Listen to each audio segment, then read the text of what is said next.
Good evening. Thank you for joining us for the September 20th, 2021 study session. We're going to go ahead and get started. You too. Good evening. Thank you for joining us for the September 20th, 2021 study session. We're going to go ahead and get started, and we will start with public comment on agenda items. This evening we have one agenda item, which is the 2022 proposed budget presentation. And I will ask anyone who has signed up for that to join us at the podium. You will have 3 minutes to speak. Please say your first name, spell your last name, and give us your address.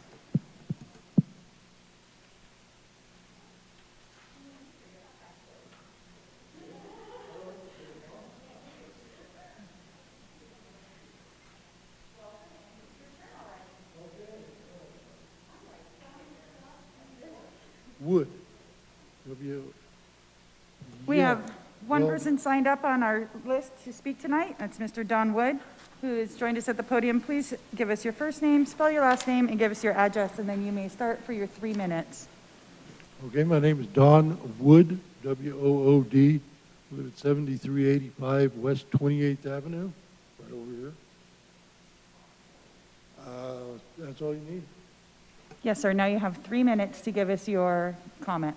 Okay, well, I don't want to take up too much of your time. I'm here tonight representing the Wheat Ridge Historical Society. First, I want to thank the city for the positive relationship that we've had with the city over the years and continuing. It's been a real blessing for the Historical Society. The other thing is that this year, continuing from this time on, we have had a big cut in our museum hours. Some people have interpreted that as a cut to the budget. And recently, our latest information is that it's not actually a cut to the budget, but the reallocation of funds to archiving.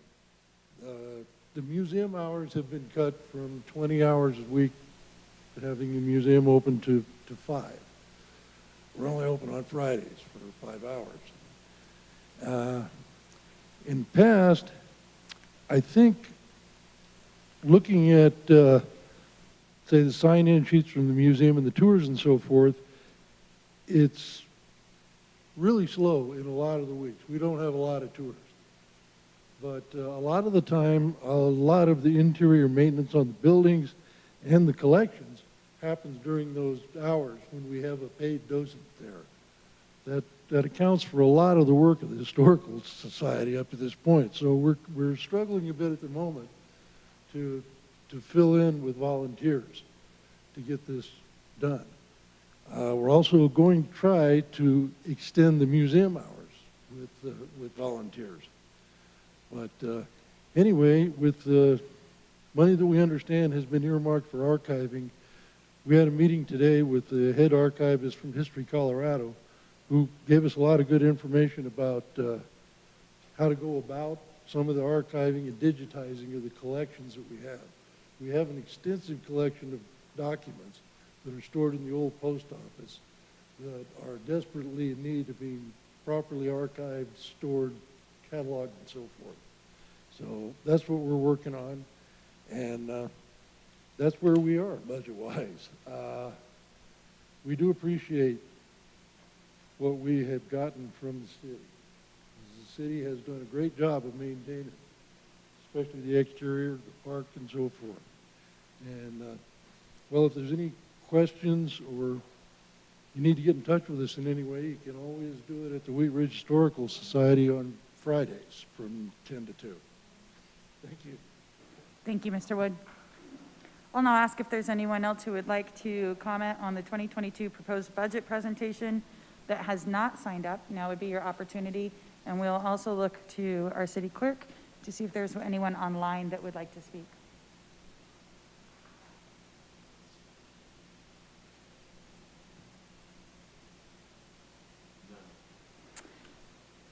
The clerk has said there is none. So we will close the public comment section of this meeting, and we will move forward with our first agenda item, 2022 proposed budget presentation. City Manager Goff.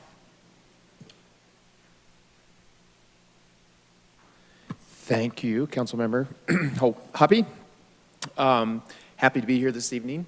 Seems like there's only a couple people missing, but it seems like a small crowd this evening for some reason. But please, there's plenty of food up there, so if you guys continue to get hungry, our guests too, if you'd like some food, there's plenty of food up there, so help yourselves. We welcome all of our staff is here this evening, our department directors and other staff are here this evening to help with our presentation.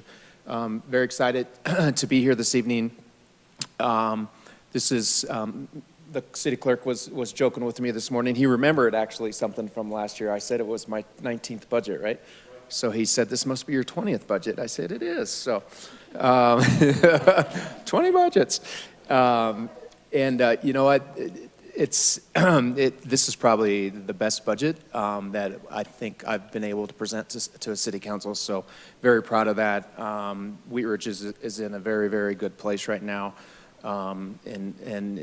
Despite the pandemic and all the challenges we've been seeing, I'm very happy with our financial situation. So and hopefully you'll see that this evening. But we're going to try to trade off speaking parts here and pass it around a little bit so you won't just hear from me all night. But I will start off.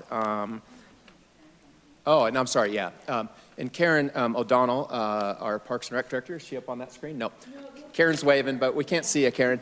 I can see her on that computer. She's at a Parks and Rec conference this evening, so she's zooming in to speak to her part of the budget. But you know everybody else. I don't think we need to do introductions, do we? We know everybody else in the back here. But so let's get started. It's 6 hours, I told Councilmember Osterbeck, so you're starting the clock?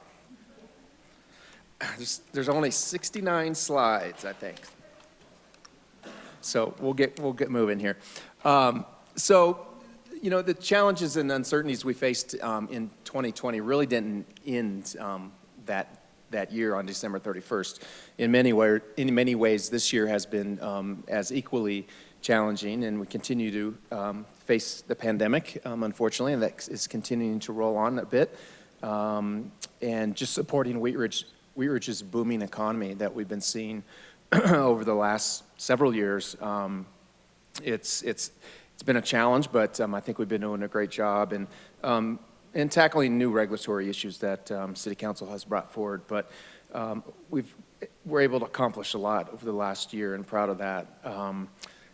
Just very, very proud of how our organization and all of our employees have stepped up to continue providing exceptional programs and services to our residents, and so thankful for this council, your support, and our community support and leadership you provided during this time.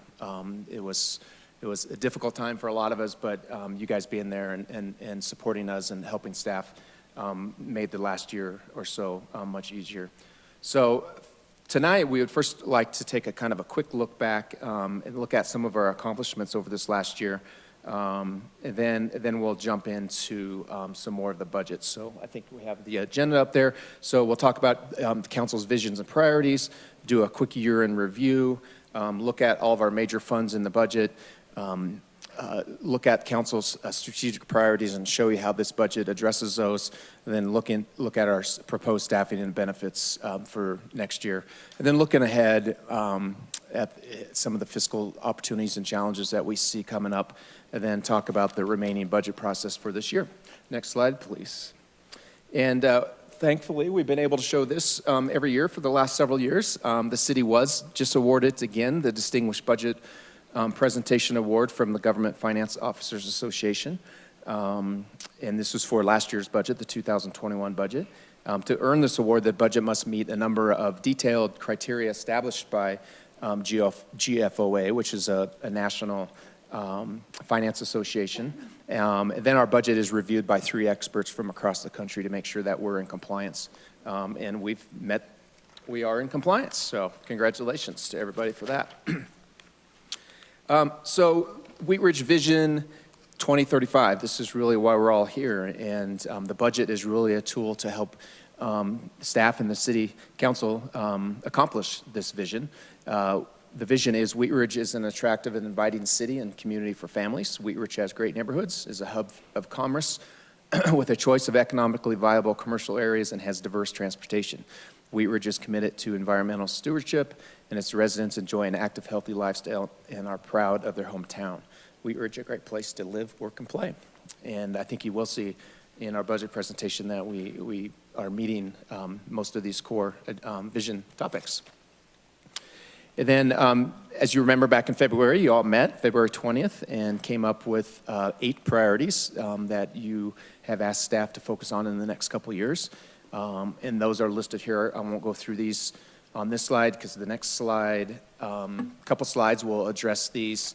And just real briefly, we'll look at the accomplishments that we've achieved so far on each of these priorities. The first is new efforts of engagement in government. You remember we've held a study session on that, and one item that council directed us to do was to expand tenant notification, or occupant notification, I think is the word we're using, for different type of land use cases. And then we have a public hearing scheduled for that issue on November 8th. There's much more to come for this priority, but these are a couple of things that we've accomplished so far. Implement bulk plan in all residential zone districts. We will have that scheduled very soon for a future study session. The same with the re-examining and advancing sidewalks on 38th Avenue. We should have a study session scheduled in early 2020 to look at that. Oops, 2022. Big typo, caught that. Review the mission, vision, mission, and funding of local works. We had a study session on that. There was consensus from City Council to continue supporting local works with funding, and we will talk about that funding this evening. Streamline the permit processes. City Council adopted a tax code update. Council approved an agreement with the state of Colorado for the sales and use tax system.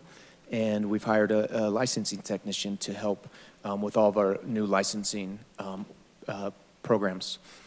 Commercial corridor improvements, we will get a study session scheduled next year for that. And policy on non-conforming accessory dwelling units, we do have a study session scheduled for November 15th. And then the last one, a big one, is homelessness, developing solutions and working with partners to address homelessness. You've had numerous updates on that, but we're continuing to coordinate regionally with our Jefferson County partners on the navigation centers programs. The county, I believe I sent an email out to you recently in the last week or so. County released an RFP to find a partner to help us develop and hopefully construct 2 navigation centers in Jefferson County. We've committed quite a bit of more staffing this last year to critical areas in Wheat Ridge to help with our homeless population. We've done many, many more additional cleanup efforts across the city.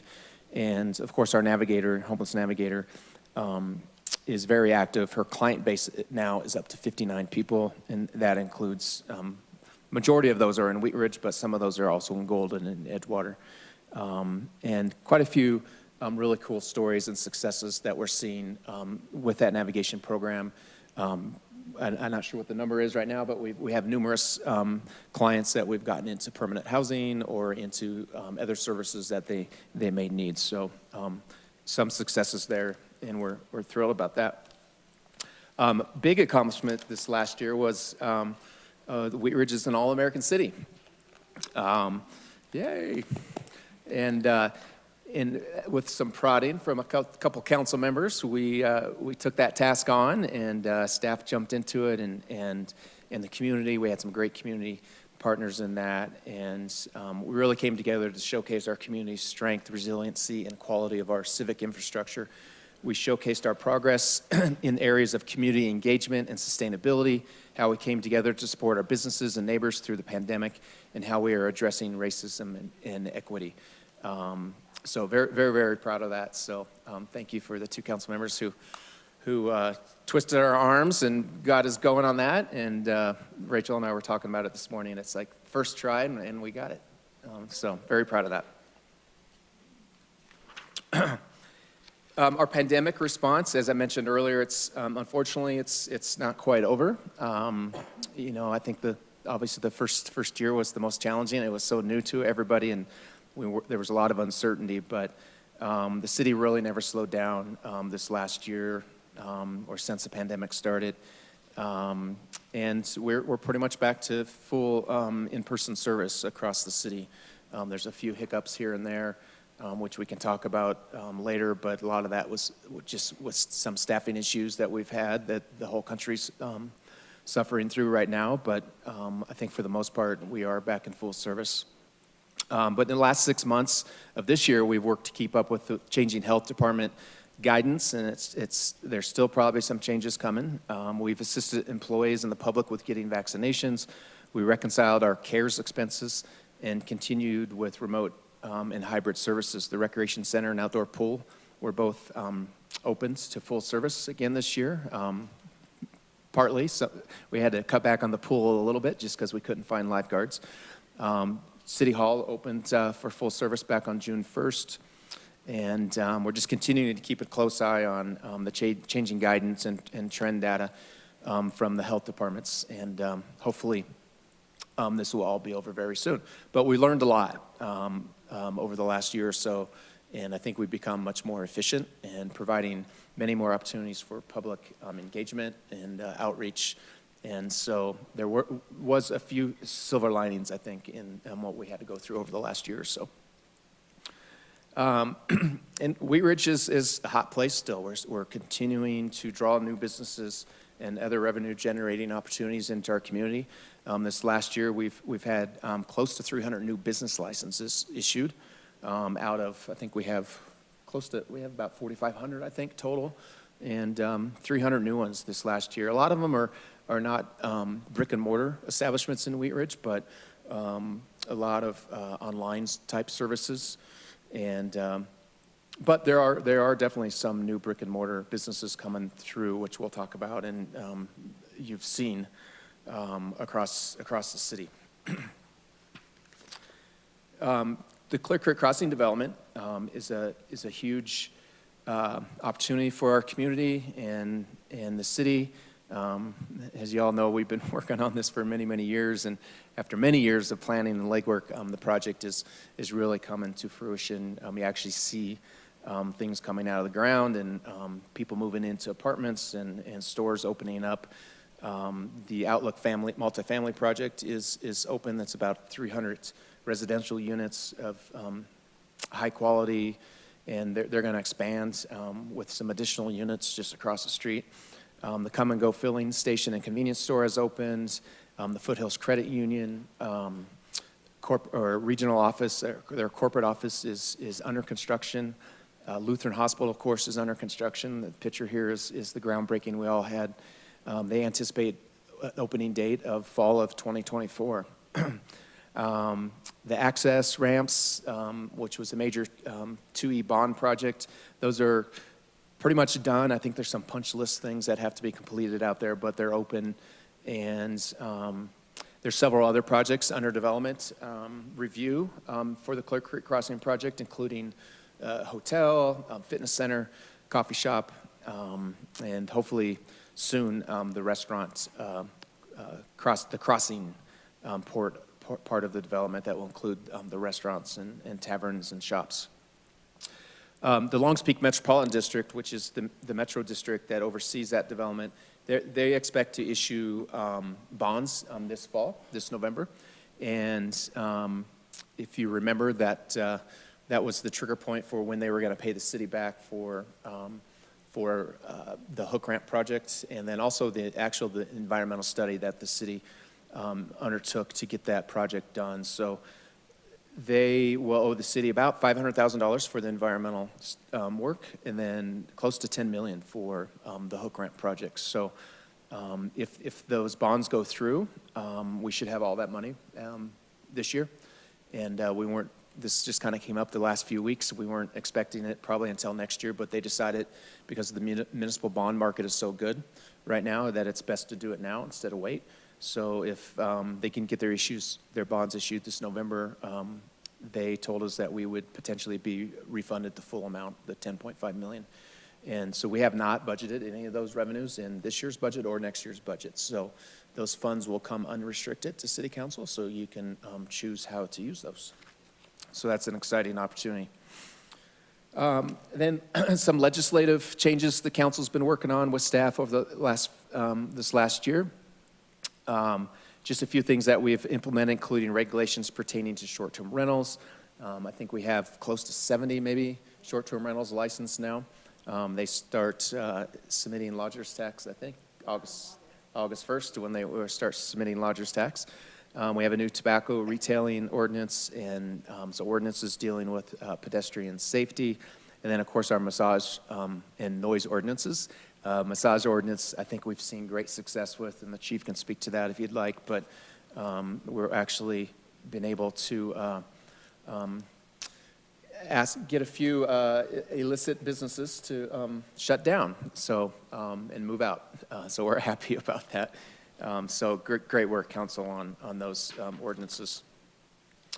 With that, I'll shut up for a bit, put my mask back on, but turn it over to, I think, Greg. Am I on the right slide still? Yep. Greg Knutsen's going to give a few updates on what Public Works has been doing the last year. Thank you, Patrick. Can everyone hear me okay? Thank you. Well, just briefly, I'll get the obvious one out of the way. We're in the process of transitioning the Wadsworth project to Public Works from community development. It's very exciting. We're looking forward to a fantastic project with the team that we've put together with AECom, CDOT, and of course all the city staff involved. So I think we're in for a good project, and we're going to do everything we can to see that we follow through and take a proactive approach. Some of the other things that we're starting, we got our first electric vehicle into the fleet this year.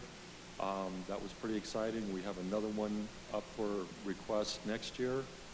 And so far, we haven't had any problems with that. We have charging stations, 2 of them installed for that at City Hall and at the Rec Center. One thing that really came to be noticed this year was the substantial increase in utility locates that the city is required to do by the 811 process, and I'll get into more detail that later on in the presentation. But we have been meeting those requirements. The other thing, Patrick touched on it, is we're in the later stages of the year, but we did have the early part of the year with COVID. And our operations services with snow plowing were maintained with, we still had snow despite COVID. And we had great response by our team as usual, and got a lot of compliments from cities and other cities and the citizens here, and they always appreciate that. Our construction services also maintained their high level of inspections for permits that came through for construction and inspection. One final thing, and with the invaluable help of Mary Ann, we are wrapping up finally our APWA documentation input for accreditation. We're hoping that we can get before the panel early next year, maybe late this year, but probably early next year. So we're really excited about that, and that's kind of a summation. One thing I just want to add is there's so many little details, service requests that are received, both by construction services and operations, literally hundreds that we respond to every day. And it's something that is kind of somewhat overlooked, but you always notice it when you go down the street and that couch isn't there anymore that was there an hour before. Little things like that that are hard to document, but we keep track of it as best we can. So with that, I'll turn it over to the chief, right?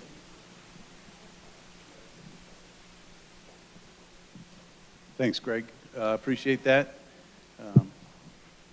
Despite my best efforts, Patrick, I'll probably be longer than you want, but we did have a busy year in the police department for a lot of reasons. Certainly, we still working against the pandemic, and certainly a lot of integration of legislative issues that surround the criminal justice system. We spent a lot of time on those. Those are kind of behind the scenes activities that nobody sees, but that included expanded body-worn camera and a lot of legislative bills targeting some of the processes and procedures that police departments use in Colorado. This year we've been able to hire 6 new recruits. That's very good compared to our surrounding jurisdictions and our peers. We're looking to see what happens as we head towards our end of the year class in January and see if we can keep maintaining these high-level recruits. That's important to see if we need to change any of our business practices moving forward, but so far we're encouraged at the level of staffing. We are one under our staffing level right now. That includes our recruits, but we're feeling pretty good about where we sit in relation to other agencies.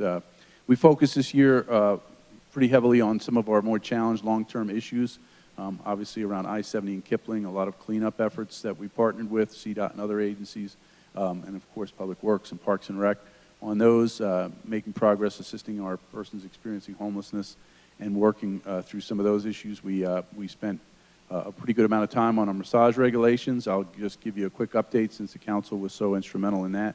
We started with 37 massage-oriented businesses when the ordinance was enacted and passed. Since then, 9 businesses have closed. One due to business, the pandemic put them out of business. 8 others as a result of interactions with the police department.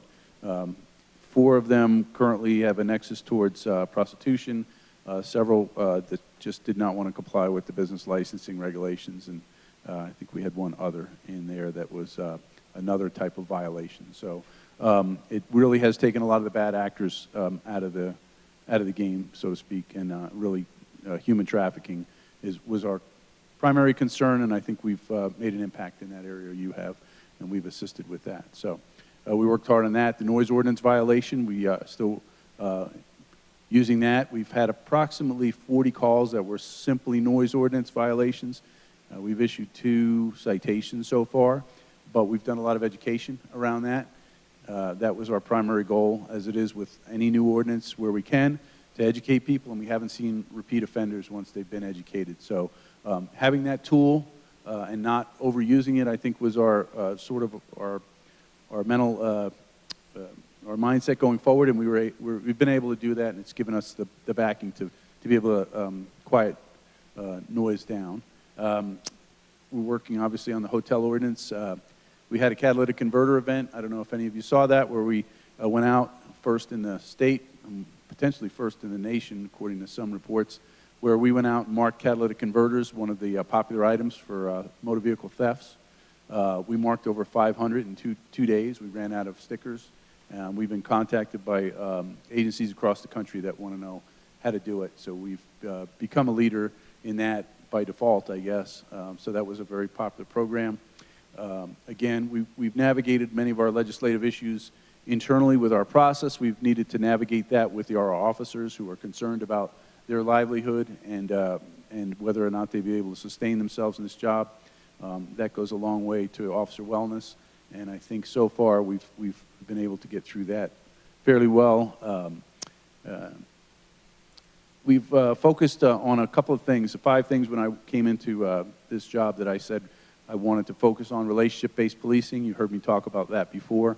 It's been a focus. It was muted during COVID. We continue to ramp that up and really push that out in the community, push that out to the officers. Tomorrow we'll have an event tomorrow morning at the rec center. Meet your Wheat Ridge Police Department from 8 to 10. I'll be out there with the officers, and we're just looking to come where people are when they're busy and just interact with them. So that'll be happening. Training, obviously, the better trained an agency is, the more we'll be able to sustain ourselves without any trouble. We've focused on becoming a hub for training. We offer our room upstairs for training, and we get a lot of free spots for that. So we've been able to give our officers a lot of training. Leadership, good, strong leaders out there will prevent officers from making mistakes. We've done a lot around leadership training, return to proactivity.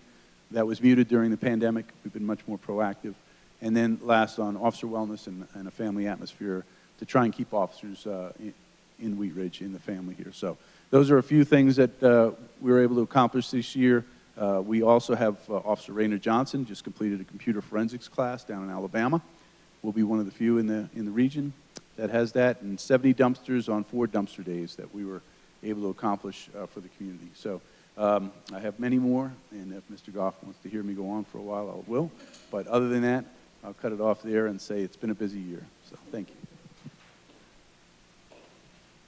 you. We will now pass it on to Karen, virtually. Hi, everybody. Similar to the chief, I think I could talk for a very long time about the accomplishments over the past year of the Parks and Recreation Department. It's definitely been a busy year, but just to share a few highlights. In 2021, we were able to reopen the Active Adult Center after a year-long closure. So that was pretty significant. The Active Adult Center staff never stopped working hard to serve the active adults in Wheat Ridge during the closure, and they offered drive-through events and a wide variety of online programs. We were also excited to reopen the Anderson Pool and the Children's Pavilion at the Wheat Ridge Recreation Center in 2021. And the pool was open through Labor Day for the first time. Another important note, we received our CAPRA, which is the Commission for Accreditation of Parks and Recreation Agencies reaccreditation. We just found that out a couple of days ago that we did successfully complete that. And the department worked extremely hard to review and update hundreds of documents, policies, and procedures in order to successfully meet the reaccreditation requirements, which happen every 5 years. And that's in order to demonstrate that our organization and our staff provide the Wheat Ridge community with the highest level of service. The Regenerate Wheat Ridge program is something I think is awesome to note in terms of highlights for the year. The city teamed up with the Jefferson Conservation District to apply for a NACD, which is the National Association for Conservation Districts grant, which allowed the team to offer a variety of very successful educational sessions and events related to regenerative agriculture. It also funded a program that facilitates local land producer partnerships. And on a related note, we were thrilled to bring back the Goat Parade in 2021. We hosted many volunteer cleanup events. The city supported many volunteer cleanup events along the Clear Creek Trail, as well as areas within the city where litter accumulates. This year, it really felt that the year brought an influx of individuals wanting to give back to the communities where they live, work, and play. So our biggest event, held in collaboration with the Jefferson County Open Space team, is being held this Saturday, September 25th, for National Public Lands Day. So that's my shameless plug. There's still time to register and share that information with your neighbors. And finally, I wanted to mention that the horticulture team has reintroduced the carnation to Wheat Ridge through their efforts in propagating and raising our own carnation stock in the greenhouse. This effort saves thousands of dollars per year and allows the team to create a wider variety of annual plantings. So with that, I'll turn it back to Patrick. Thanks, Karen. So that was just a kind of a quick summary of what's happened this last year, and obviously, as kind of Greg mentioned, there's a lot of things you don't see or we're not going to report out on. It's amazing what we get accomplished on an average day here in the city. So I just want to thank the management team. You're only successful if you surround yourself with great people, and this group has worked very, very hard. So just want to thank them for everything they've done, and all the successes we see is because of this group. So now we're going to get into some. You want to clap that? Thank you. Now we want to get into some numbers. So stay awake, Val. Are you with me? All right. We'll try not to make this too painful, but numbers are fun. You need to know what the numbers are. So we on the right side? Yes. So this is kind of an important slide to show you kind of the big difference between what the original budget was in 2021 and what we're estimating it's going to be at the end of the year. As we've mentioned to you many, many times, we presented a very, very conservative budget to you I can't remember, it was November or October of 2020, when we were in the middle of the pandemic still, very conservative. So our beginning fund balance in the original budget that you adopted back in October 2020 was just about 12.8 million. We're estimating that's going to be a little less of 12 million. Revenues, we projected just over 36 million. We're actually estimating we're going to bring in about 45.8 million at the end of the year. So A lot of that was use tax that we've seen from the Lutheran project, which wasn't budgeted, and some of the CARES Act, let's see, I'm getting my years mixed up, 21, was there CARES Act dollars in 21? No, but just really significant revenue increases that we didn't project because of the pandemic and the uncertainty. Use tax and sales tax, all the development that's going on in the community, and fees. And that was with lower than expected, or not expected, but low revenues from the Parks and Rec Department because of the closures and such. So total available funds increased from 49 million to 57 million. Our expenditures, we budgeted at just over 38 million, and we're estimating we're going to spend about 40.6 million at the end of the year. And if council remembers, we brought a mid-year budget, supplemental budget appropriation in June, which we promised we would to City Council if revenues were looking good, and that was about 1.1 million, so that's most of that change. So the biggest, I think, numbers to really look at, the ending fund balance we were projecting was only going to be about 10 million, but we're projecting a $17 million ending fund balance at the end of this year. So that's a huge increase, and the unrestricted fund balance portion is an increase from just under 8 million to just under 15 million. So very, very healthy reserves right now. So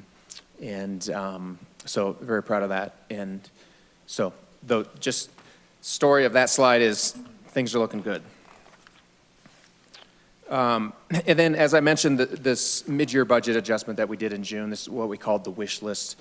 We told council back in 2020, the end of 2020, that if revenues look good mid-year 21, we'll probably bring some expenditures requests to council to keep moving forward on some programs and services. And this is a list of what we brought forward, mainly filling vacant positions that we didn't fill. We did add 2 new police officers, one for crime prevention and one for property crimes detective. We made the sustainability coordinator full-time. Replaced some vehicles that we had deferred, some projects. The 44th Avenue planning sub-area plan was put on hold, but we brought that back, and then some money to do an analysis on the city's system-wide financial management package system, some technology improvements, other services and equipment, and some training and development for staff. So that was just over 1.1 million.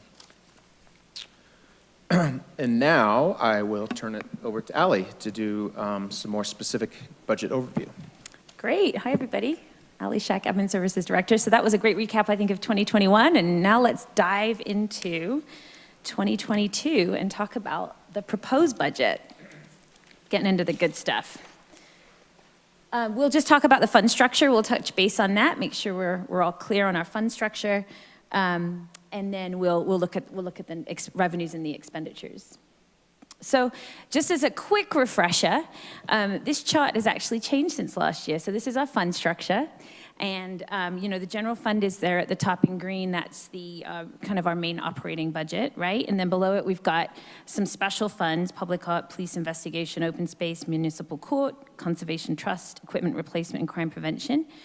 Below that, capital improvement fund, and then below that is the new one, and that is the Renewal Wheat Ridge Bond Projects Fund.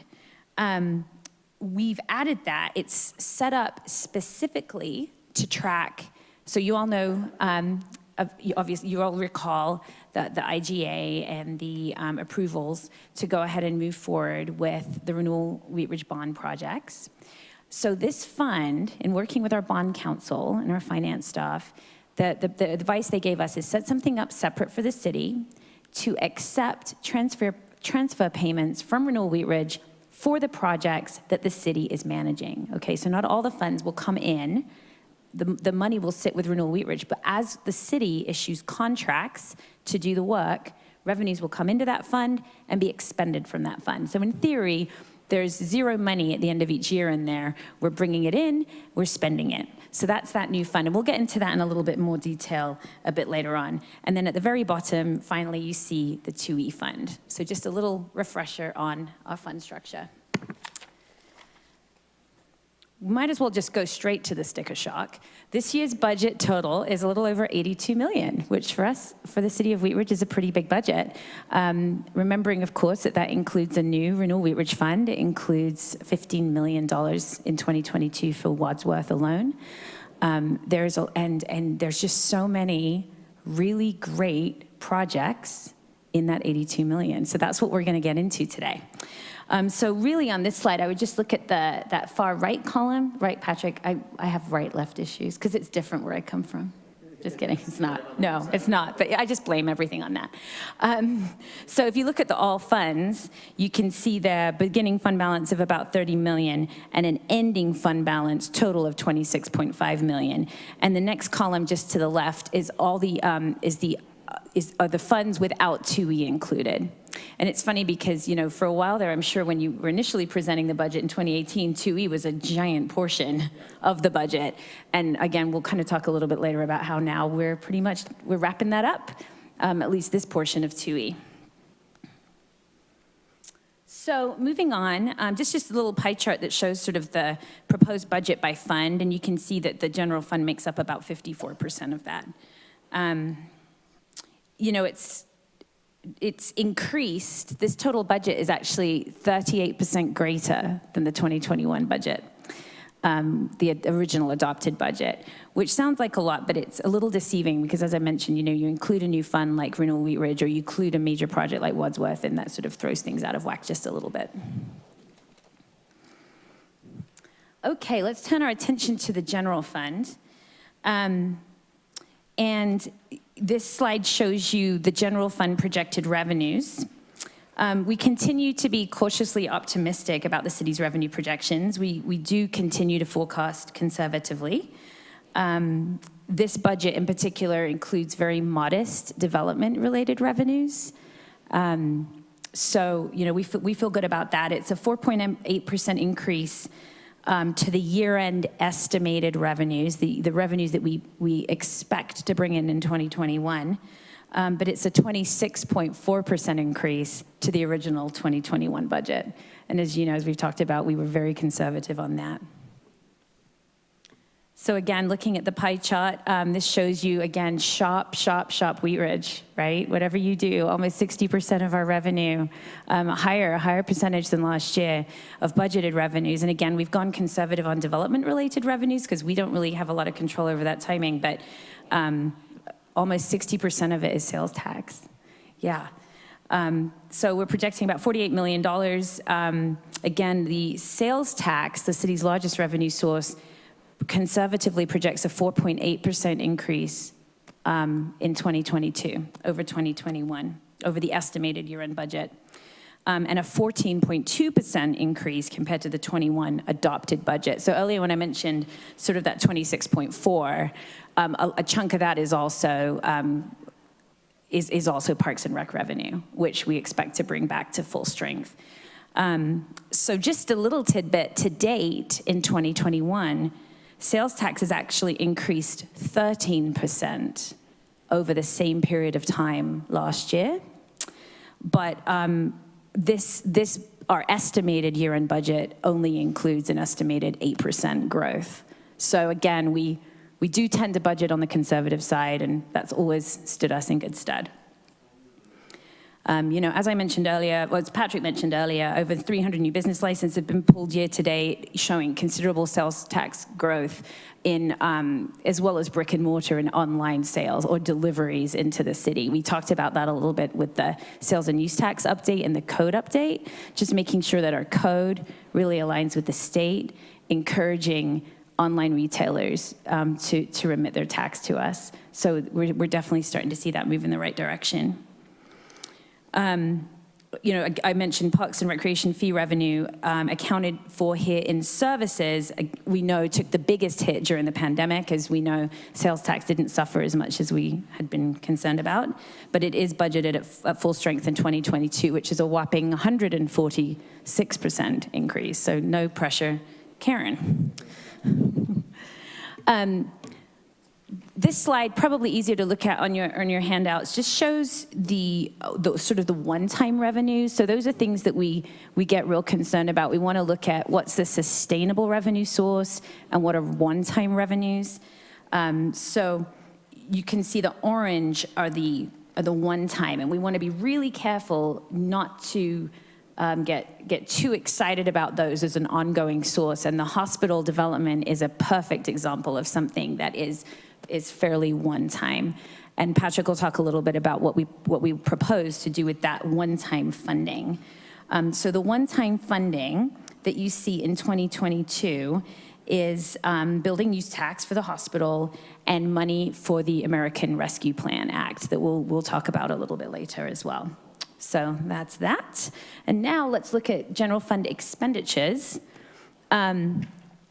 Here you can see total expenditures, including transfers of 51.6 million. So the base budget is 44 million. Again, this is just the general fund. We are proposing $7.4 million in transfers to the CIP, and 500,000 of that, so it's about 6.9 to the CIP, and 500,000 into the equipment replacement fund. That's a big investment for us, but again, it uses those some of those one-time revenues for things that we really want to accomplish, or items like a new ERP system, the enterprise resource planning that we've been talking about. We're going to do a study, but we need to start saving money to actually replace the system, right? So this actually, that's the story of this transfer. That's a big transfer for us, and it's really exciting. That's going to help us get a lot done. So. Yeah, I think that's the story there. So moving along, we'll just talk a little bit about our ending unrestricted fund balance history. Again, this just shows a chart back to 2012. Patrick and I were laughing about this because really it's not a great slide. It says we don't do a good job of projecting our ending fund balance. But what it says is, you know, if you look at the blue line, that's the budget, and the orange line is what actually happened.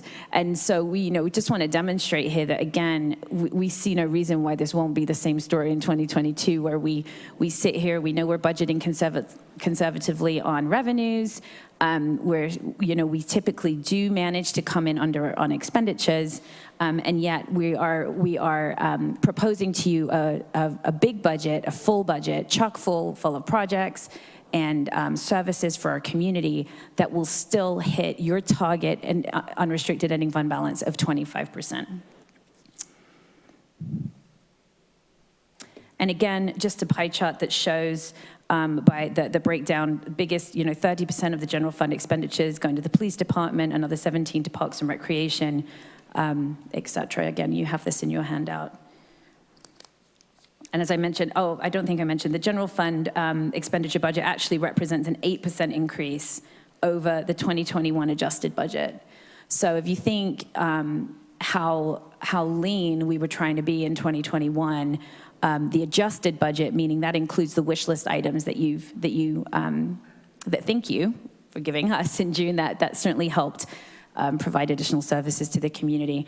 But the 2022 budget represents an 8% increase over where we are budgeted today. It really does restore all of our programs, all of our services, and all of our staffing to full levels. So even today, we still have positions that are authorized by you. They're authorized headcounts, but they were never funded. They weren't funded in the original 21 budget, and we didn't come back to you and ask for them in the wish list. There's a few in court, 2 or 3 positions, I think, in court. There's another position in PD, and there's the landscape inspection program manager in community development that today still aren't funding. This budget restores full funding for those positions. So that's what we're asking for today. And finally, for me, this chart just sort of goes over our expenditure history, again showing the ongoing versus one-time expenditures. And the little orange tip that you see on the chart in 2022, that is about $300,000 budgeted for COVID response using our ARPA funding, ARPA American Rescue Plan Act, and about $850,000. As you all know, we have a relationship with Charles Abbott and Associates that does all of our building inspections and permits and all of that work.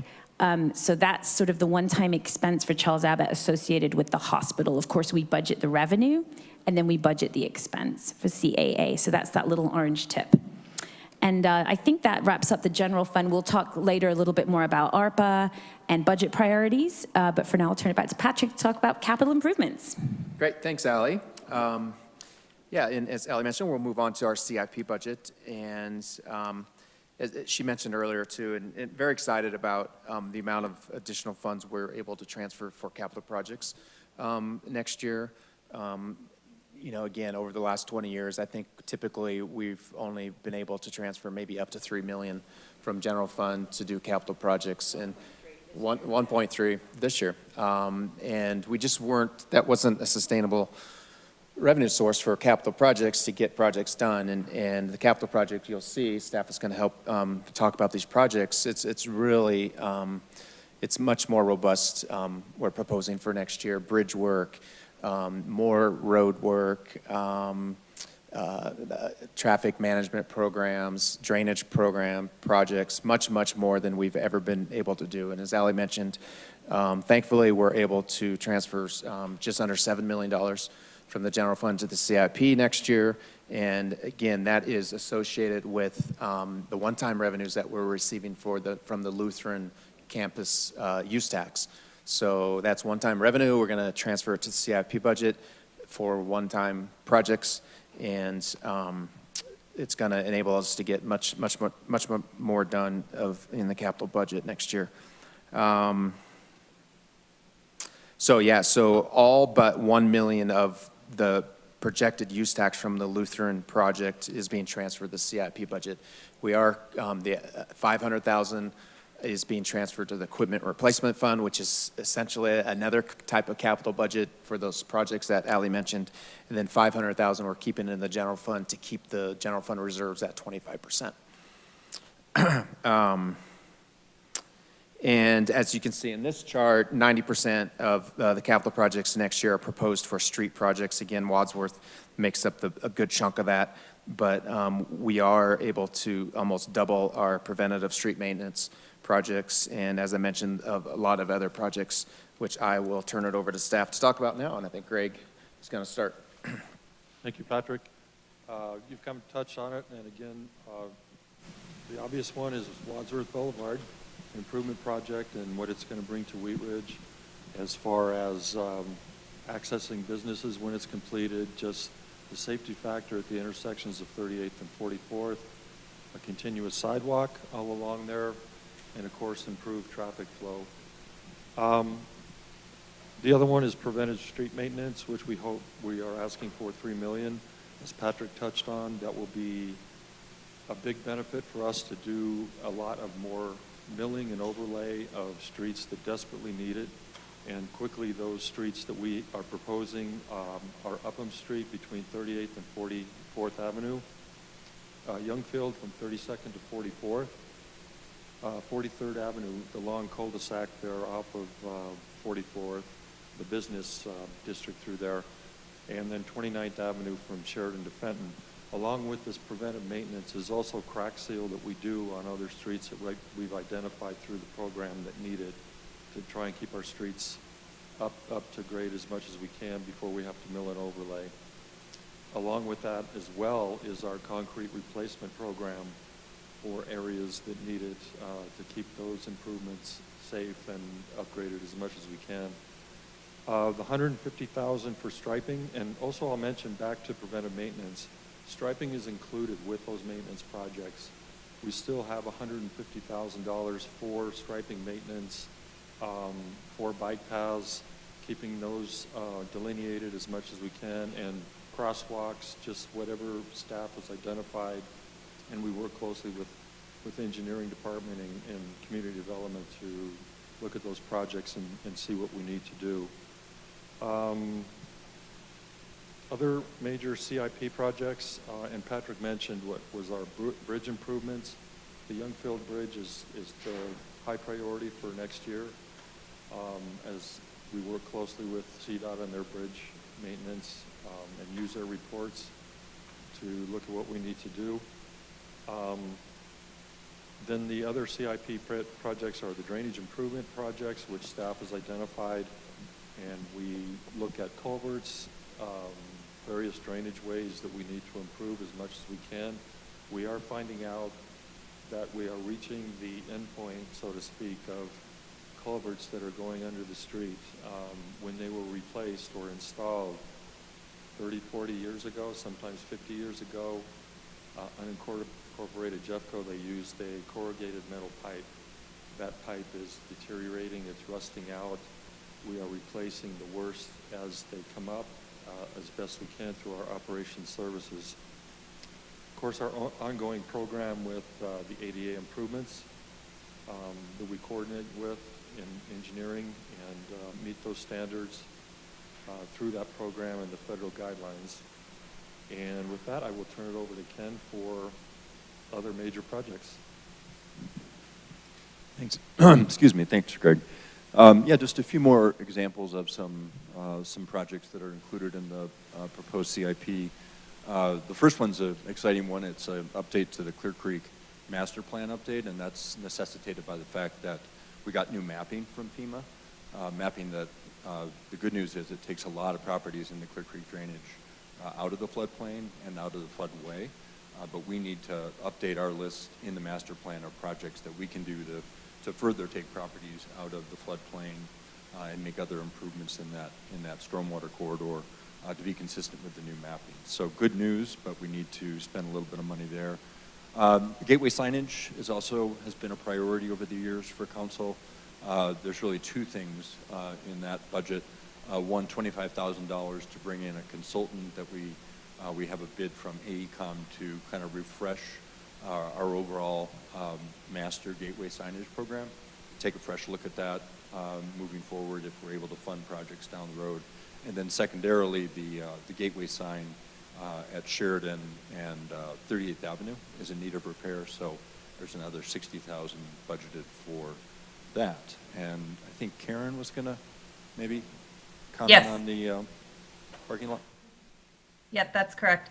So we have 1.1 million budgeted for municipal parking lot, specifically at the Wheat Ridge Recreation Center. So we plan to address subsurface issues with a full replacement of the parking lot at the Recreation Center, which is approaching 22 years of age.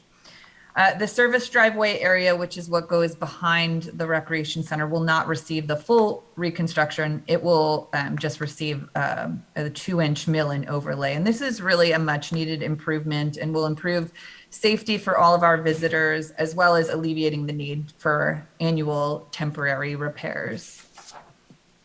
I think Patrick has the next slide. Thank you, Karen. Yeah, so that wraps up the proposed 2022 CIP budget, but just want to give you a quick snapshot of what we're proposing for the next 9 years in that budget, 2023 and beyond. And as we mentioned earlier, our hope is to be able to transfer more money on an annual basis to the CIP budget to keep up on some of these projects. So right now we're projecting anywhere between $4 to $4.5 million transfer every year, keeping our preventative street maintenance projects between $2 and $3 million a year. And then the Wadsworth will have another one year, 2023, of about $15 million in funding to finish that project. But other annual project funding, again, these are some of the things I mentioned earlier. Excited. Usually these rows are zero for the years out just because we don't have enough funds, but hoping to keep up with annual bridge maintenance, about $410,000 average through 2026. Drainage every year of $200,000 to deal with drainage projects. ADA improvements, $50,000. Striping maintenance, as Greg mentioned, $150,000. Public improvement projects, $100,000. This is really to help with if there's private development coming into the city and maybe there's a sidewalk nearby that the city could fill a sidewalk gap or something else that can enhance a private project. We have funds put aside for that. Neighborhood traffic management program. This is, we've had requests from council to look at this program a little bit more, but we're getting more and more requests from neighborhoods to handle neighborhood traffic issues. We typically only budgeted about $35,000 a year. We're proposing to budget $100,000 a year for the next several years. Streetlights at 25,000, we do get requests from neighborhoods for streetlights. Traffic signal improvements, 100,000 a year. And then continued improvements to some of our facilities across the city, especially our Parks, Rec, and Public Works facilities are very, very old, really not adequate or appropriate for staff today. And we need to put some money into those to make sure that they're safe and providing a comfortable environment for our staff and visitors. So that's CIP budget. Now we'll move on to the Renewal Wheat Ridge Bond Projects Fund that Ally mentioned earlier. And you should all remember, this wasn't too long ago. We brought an IGA to you, an IGA between the city and the Urban Renewal Authority. Jenny Hoppy is on the Urban Renewal Authority. But they are proceeding with the issuance of bonds. And it's bonds for one of the urban renewal areas, and that's the I-70 Kipling Corridor urban renewal area. It's the biggest one, which you see up here on your slide now. Basically goes, wraps around I-70 all the way from the city's boundary on basically 32nd, and then comes down Kipling, and then flagpoles down to the 26th and Kipling Gold's Market Center. So it's a lot of area. We have a lot of development in that area, which increases property tax assessments and therefore increases the amount of money available for a bond for Urban Renewal Authority. And they're looking at issuing bonds in November. And as I mentioned earlier, the bond market is very, very good right now for municipal bonds, so this is a great time to do it. They are looking at a project fund amount of about $35 million for projects, which we'll talk about here in a bit, and then also about $6 million to pay off a loan that the Urban Renewal Authority has for the Clear Creek Crossing project. These bonds will be at a much lower interest rate than that current bank loan, so it makes sense to pay that off. So let's see. I can't remember what's on my next slide. I'm going to turn it over to Ken. But we have several projects budgeted for 2022, about $5.9 million, and I will, in 3 different areas in the city, and I'll turn it over to Ken to talk about the first one. Thanks, Patrick. Yeah, I get the pleasure of announcing what I think are some really very much worthy projects, but also exciting projects that we're able to fund with this bond issuance. So we're very excited about this. The first area that I'll highlight is the Applewood area. Patrick mentioned in some of his earlier remarks some of the investment that we're seeing in that corridor in the Clear Creek Crossing side of things. As council is probably well aware, we've also seen some really good investment on the other side in the Applewood Shopping Center with the repurposing of the Walmart space with 3 great tenants and the investment in Hacienda, Colorado. So we're seeing some great private sector investment in that corridor. Unfortunately, the corridor itself could probably use some aesthetic improvement in our minds and probably hasn't needed that improvement for years in terms of the Youngfield I-70 corridor on our western border, particularly with the prominence that it's going to have now with all this new private sector investment and the people that attracts. So we've identified about $5 million worth of improvements in this corridor, in the Youngfield corridor, roughly from 28, the ramps that are offbound, eastbound I-70, up to the 40th underpass that connects that side of Wheat Ridge with the new Clear Creek Crossing area. So we went out to David Evans and Associates earlier this year for a consulting services contract to identify a wide range of landscaping and fencing, walls, gateway signage improvements that we think we can fund with these urban renewal funds. It's also really good timing because CDOT's doing some work there. CDOT is rebuilding that bridge structure, their I-70 bridge structure over 32nd Avenue. They're building it at a span length that will accommodate our desired bike and pedestrian upgrades under 32nd Avenue. So we'll be able to fund those improvements. CDOT won't pay for those, but they're giving us the space to be able to use those urban renewal funds to build those. And then, again, a range of just landscaping improvements, gateway signage improvements that I think are really going to brand that area in something that we can be proud of as one of our gateways to Wheat Ridge. Moving on to kind of a similar project, really, in a different location. So the I-70 Kipling interchange also is planned to be widened. While CDOT has not identified funding as of yet, they continue to search hard for that. It's a very high priority for CDOT. Major safety concerns with that interchange, and I think it's only a matter of time before they find the necessary funds to rebuild that interchange. When they do, we have plans in place that actually David Evans designed for us a couple years back to make what they call betterments to that project. So it could be betterments to the material used for the bridge structures, or landscaping similar to what I discussed for the Applewood-Youngfield area. So we've set aside, again, $5 million in that area to make those betterments to that project when it eventually comes along. So very excited about that for the same reasons, right? I mean, just in terms of a real great opportunity to brand another one of the entries that people form their opinion of Wheat Ridge at that interchange. Also, as part of that, that Kipling corridor, there's also a $1 million project to do road and bike ped improvements at the intersection of 38th and Kipling. That's fully designed, and we'll be ready to go to construction on that next year as well.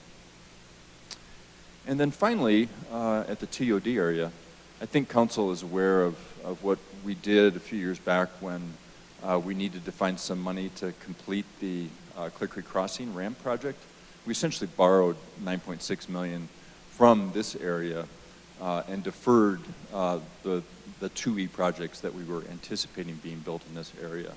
While we had plans to get that money paid back, as Patrick discussed, from the Clear Creek Crossing project, which might happen soon, we're not compelled to. Those would be unrestricted funds, as Patrick mentioned, so we can use those wherever we want in the city.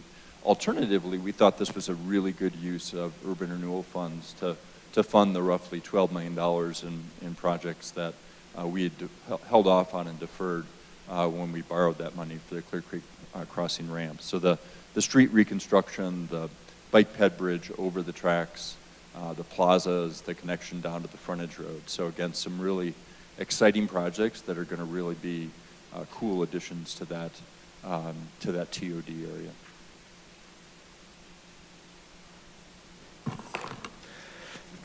I think that, you done? That's it. That's it for Ken, for now anyway. Thanks, Ken. We're going to turn it over again to Karen to talk about a couple more special funds, the Open Space and Conservation Trust Fund. Great, thank you. The Open Space Fund is a restricted fund and is funded by the half-cent sales tax per capita allotment through Jefferson County Open Space for the purpose of acquiring, developing, and maintaining open space and park properties within the city of Wheat Ridge. So it's important to note that the Open Space Fund includes restricted and unrestricted funds. Our restricted funds are connected to the Green at 38th project, budgeted to be spent in 2022, as well as future Ward TOD projects. In the Open Space Fund, which is also known as Fund 32, with the beginning fund balance of approximately 2.9 million, the available funds in 2022 are approximately projected to be 6.7 million. Our projected revenues for 2022 are around 3.8 million, and our major revenue sources are projected grant funding totaling just over $1 million. And that includes a GOCO local grant extension in the amount of $350,000 for Prospect Park Phase 2, the GOCO Resilient Communities Grant that we received in the amount of $162,970 for the fishing dock, which is also part of Prospect Phase 2, a projected GOCO Community Impact Grant in the amount of $350,000 for the replacement of the Panorama tennis courts, and a proposed Jefferson County Open Space Trails Partnership Grant in the amount of $200,000 for Clear Creek Trail improvements. And I just want to mention that if the last two grants are not secured, we will not incur those expenses. Other revenue sources to note are the Jefferson County Open Space Tax in the amount of $1.55 million and parkland dedication fees in the amount of approximately $300,000. So of that $300,000, $128,000 of which is unrestricted and $171,000 is restricted for transit-oriented development. Also, you'll notice in the budget that we've proposed $100,000 for the sale of Town Center Park, as we're working with Jefferson County Open Space to remove the reverter from that property and potentially relocate it to the Green at 38th property, as will be a long-term leaseholder there. And before I jump into the 2022 expenditures, I wanted to provide just an update on the significant project budgeted for 2021. So we've recently received bids for phase 2 of Prospect Park, and we'll be bringing that information on the successful bidder to an upcoming council meeting for your approval, so we can get shovels in the ground ASAP and get moving on that project this year. As a reminder, phase 2 includes the new large pavilion, pickleball courts with lighting and shelter, parking lot improvements, new entry road and entryway signage, a fishing dock, a relocated playground, additional park amenities near the pavilion, and road improvements on the south side of the park for safer access. So looking at 2022 projected expenditures, they are approximately $5.4 million and include $3.8 million for the Green at 38th. And this project is in collaboration with the Jefferson County School District, with the vision of creating a flexible and safe gathering space that can be used for community events, concerts, and festivals, while also providing a physical buffer and separation from school space. And just a quick update on that project, we just held a community meeting on the 15th, last Wednesday, providing 2 unique concepts. And we asked participants to identify the various elements within each concept that they liked and didn't like. And additional engagement is available through What's Up Wheat Ridge through mid-October. So the next slide, other projects in the open space fund include, we have $525,000 budgeted for park maintenance projects. The majority of this dollar amount is associated with the GOCO Community Impact Grant that I mentioned previously, for post-tension concrete tennis courts at Panorama. And again, if this grant is not awarded, we will not spend these funds. Similarly, the $400,000 in trail maintenance and repair is associated with the Jefferson County Open Space Trails Partnership Grant for the Clear Creek Trail improvements. We have $50,000 budgeted to put towards the outdoor fitness court at Panorama Park. We received a grant from the National Fitness Campaign and the Colorado Parks and Recreation Association, and are looking for additional sponsorships and or how we might be able to use American Rescue Plan dollars to complete this project.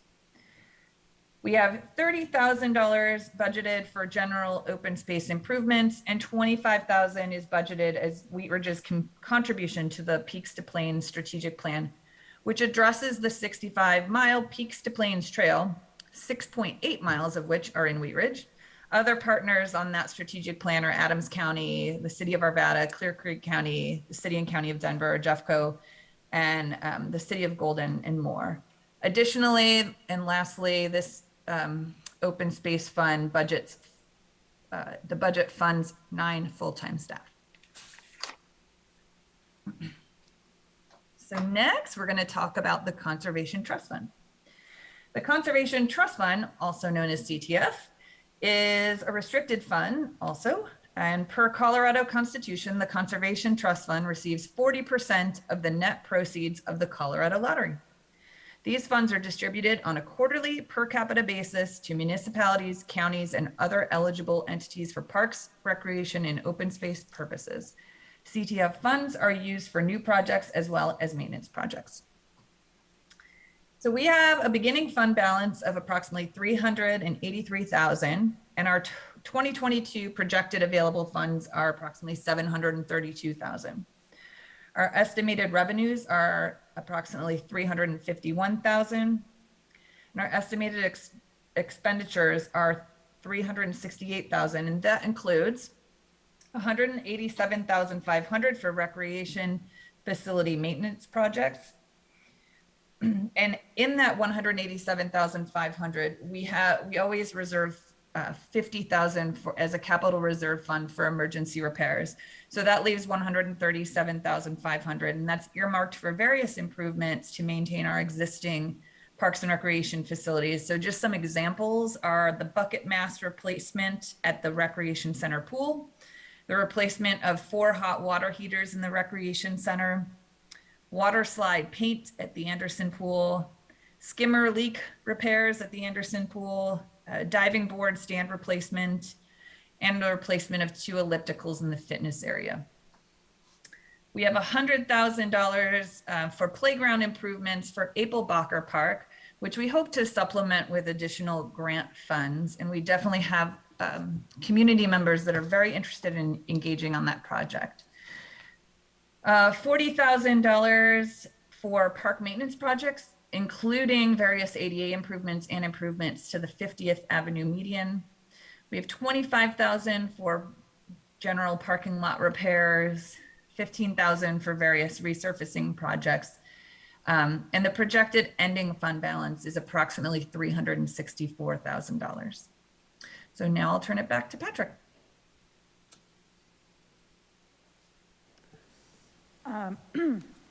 Thank you for that, Karen, and thanks for everybody's presentation so far. So I think we're going to take a quick 10-minute break before we dive into the next piece. It seems as though it's a good breaking point in the slide presentation. So we'll see you back here in 10 minutes, please.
All right, so, City Manager Goff, please continue with the presentation. Thank you, ma'am. We're getting close, almost there, guys. So the 2E bond funds, we've talked about this for the last several years, as you know, and voters approved a temporary half% sales tax in 2016 for 4 projects, and the tax was set to sunset after 12 years or when $38.5 million is raised. Right now, we're projecting that we're going to raise $38.5 million by 2024. So after 8 years instead of 12 years. And so the bonds were issued in 2017, $33 million, and basically all that money pretty much is spent. So this fund really only has debt service payments in it for 2022 and a little bit of money for the public art that is required as part of urban renewal projects. So the Wadsworth project, 1% of the budget is supposed to go towards public arts. So we have budgeted $384,000 in 2022 and $100,000 in 2023. So a public art project of about, what is that, $484,000? And that would just be, was that just phase 1? There would be more for phase 2? Or do we budget for the whole thing? I can't remember. No, I'm sorry. It's the whole thing. Yeah. So, otherwise, all the funds are expended out of this budget. The Wadsworth project now is, all the expenditures are on the CIP budget. So for the next few years, this will just be debt service until the bonds are completely paid off.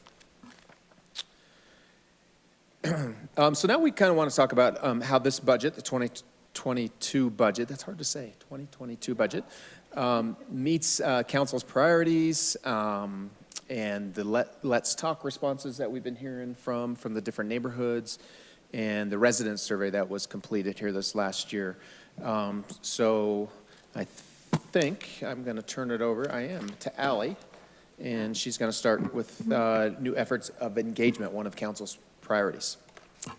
So as you recall, we met back in May, and we talked about, we did a study session topic on this, and you gave us some really good direction on activities that you wanted to see us move forward with.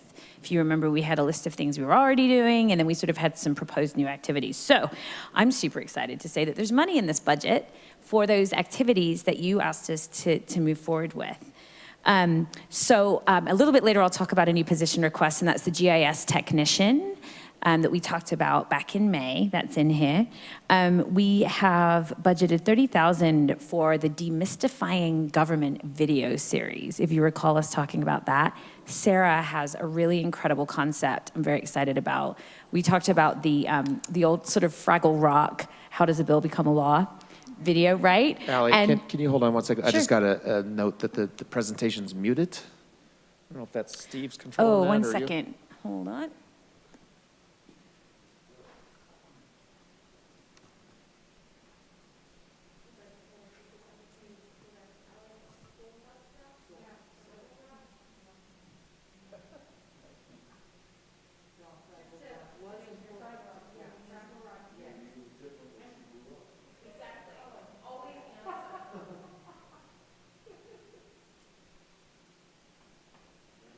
Thumbs up, I see.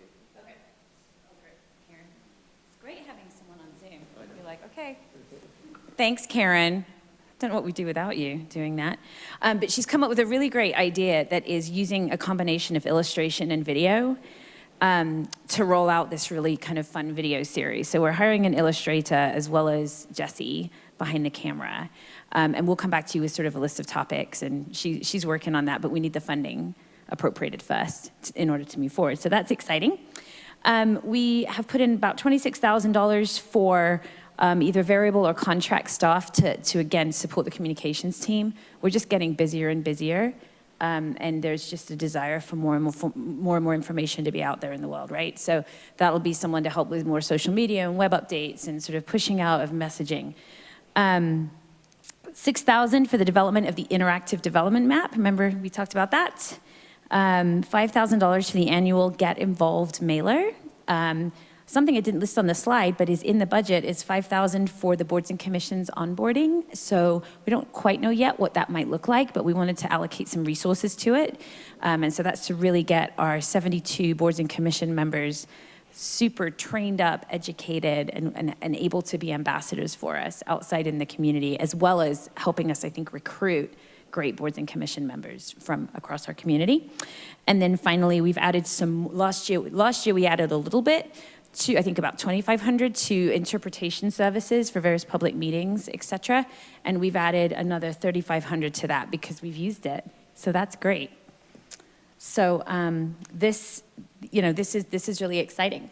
I feel pretty confident that we'll be able to make real serious headway in your priority there. The next one I want to chat about is the streamlining the permit process. As you know, as Patrick mentioned earlier, we've made some good progress on that. We've put, I'll just call it, we've put $500,000, as you heard, into the equipment replacement fund, shared between a new enterprise resource planning system and also a full police radio replacement that we anticipate happening in the next 5 years. Is that right, Chief? 5 years? Yeah. So we're saving for that, and we're just about to go out to RFP for the consultant to help us with that project. We've budgeted $25,000 for the Doing Business in Wheat Ridge guide. So as you recall, that is bringing on someone to help us do surveys and focus groups and really get to the bottom of how our businesses are feeling about our processes and what they're experiencing, and then turning that feedback into, helping us improve our processes, but also really good educational materials to get out there. And then also $2,000 for mailing list data so that we can actually reach not only just business owners, but property owners who might be looking to do something different with their properties for business. And I'll turn it over to Mary Ann. Thank you, Allie. I'll talk a little bit about us developing solutions to work with our partners to address homelessness. We talked a little bit about the environmental cleanup piece. That's mostly going to be managed by our Parks and Rec staff. The bridge housing piece, you may remember, was originally discussed in May of this year during a city council meeting. And for those who may not remember, bridge housing would support individuals who are in transition into permanent housing, and for those who really just need a little bit of breathing room. So it would typically house individuals who are likely employed, and it would give them a space at a hotel or motel for something like 4 to 12 weeks and allow them to save money for a new space. Additionally, the Special Populations Court, that takes place the second Thursday of each month. And this is a court that specifically serves our homeless community during the specific time so that our homeless navigator can be there to support them and provide resources, get to know them, do intakes. Additionally, this funding doubles what we have for 2021, and it really is used to provide food, support. And one of the interesting things that it also does is it provides for services at our municipal judge's discretion for things like mental health evaluations. In addition to these expenditures, the city is participating in regional efforts to address homelessness. Specifically, the county has issued that RFP Patrick mentioned for a developer to work on 2 regional navigation centers benefiting all municipalities in the county. We'll keep you updated as this progresses and as funding discussions evolve. There currently is an estimated $6 million gap in initial costs and a $6 million annual operating expense that will be shared among the communities in Jefferson County. Now, pass it over quickly to Ken. And before Ken starts, I'll just add to that real quickly. The ARPA dollars, the American Rescue Plan Act, are specifically, we're still trying to figure out exactly what all the eligible categories are for expenditures, and we mentioned that several times too. We're using our auditing firm CLA to help us with that, but providing housing navigation services and actually housing for homeless populations is definitely one of the categories. And most communities in the county are looking at using their dollars for some of this, potentially these navigation centers. So we'll come back to you in the future with a proposed spending plan on the $8 million that we're going to receive in ARPA dollars, but that's probably one area that we'll recommend that we hold off some of those funds so that when this proposal comes to us, we have the funding available to help out with this. Thanks. Thanks, Patrick. Just a quick update maybe on some of our Let's Talk feedback and how that's informing the budget process as well. We're super excited that we continue to get great participation and therefore feedback, which is what we wanted. We've also been clear from the inception of this new resident engagement program that we weren't just going to be listening, that we were going to be taking action, whether that's regulatory change or policy change, things that we can do in that regard, and that's ongoing. And then it's also reflecting itself to some extent in the capital budget. So a couple just fairly minor items, but important items that we're budgeting, increasing the budget for. So we're increasing the budget for the neighborhood cleanup days, the TLC program. People really like that program, as I think you probably all know. And by throwing not a lot of money at it above what we have in the past, we're going to be able to improve that amount of outreach that people really appreciate. Another budget-related item is for the NTMP. We're including $100,000 in the budget in 2022 is being proposed. Typical years in the recent past have been closer to 25,000, so we think that'll give us the ability, if there's neighborhood desires, to do a few more of those treatments and potentially do some that are a little more robust, right? So not just speed humps, but perhaps islands or landscaped islands, things like that. So that's the thinking behind that.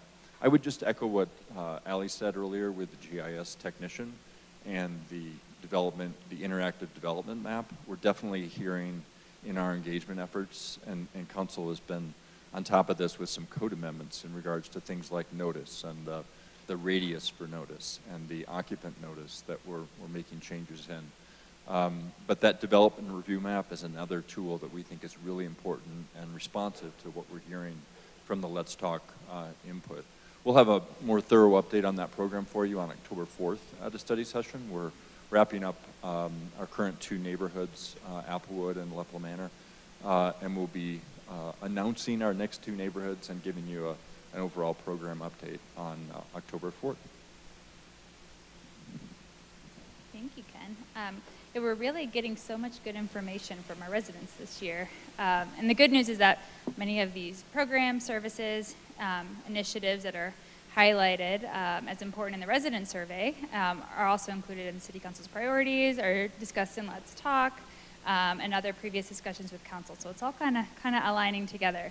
And so this proposed budget does include funding for 2 new police officers, additional public works staff to shore up our street cleaning program, which was highlighted in our resident survey, funding for homeless services, which again, prioritized in the resident survey, increased significantly over 2018. It includes a horticulture assistant to support beautification efforts, and also a significant infusion into street repair and parks projects funds. So the new staff members will be discussed in a little bit more detail in the presentation later on, but I really just want to highlight how valuable the survey is for all of us, and how participation from our residents really does directly impact, how we allocate our funding. So we're really lucky to have such an active community base.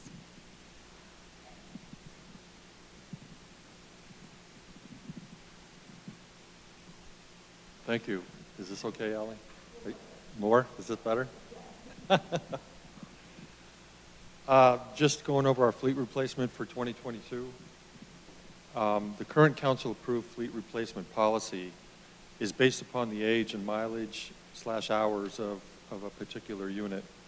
Old age or high mileage hours does not automatically justify replacement, but instead triggers an investigation into all reasons for replacement, such as high or rising maintenance costs, operating costs, excessive downtime, past useful service, parts are no longer available, overall mechanical, interior, and body condition, accident history.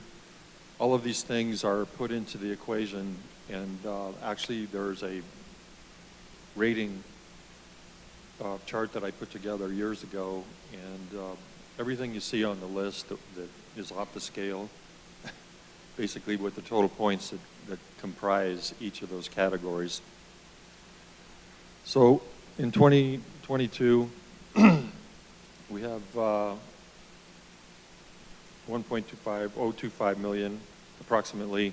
The highlights of that, I'm not going to go into every vehicle, but the highlights include a new tandem axle dump truck, primarily for our continued snow removal services, an extended cab pickup with plow in the Parks Department, and 5 patrol vehicles.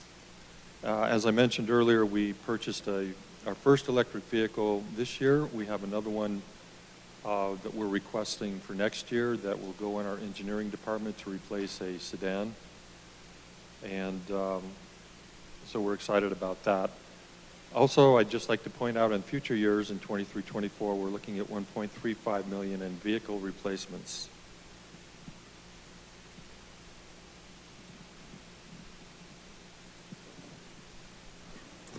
Thanks, Greg. That was great.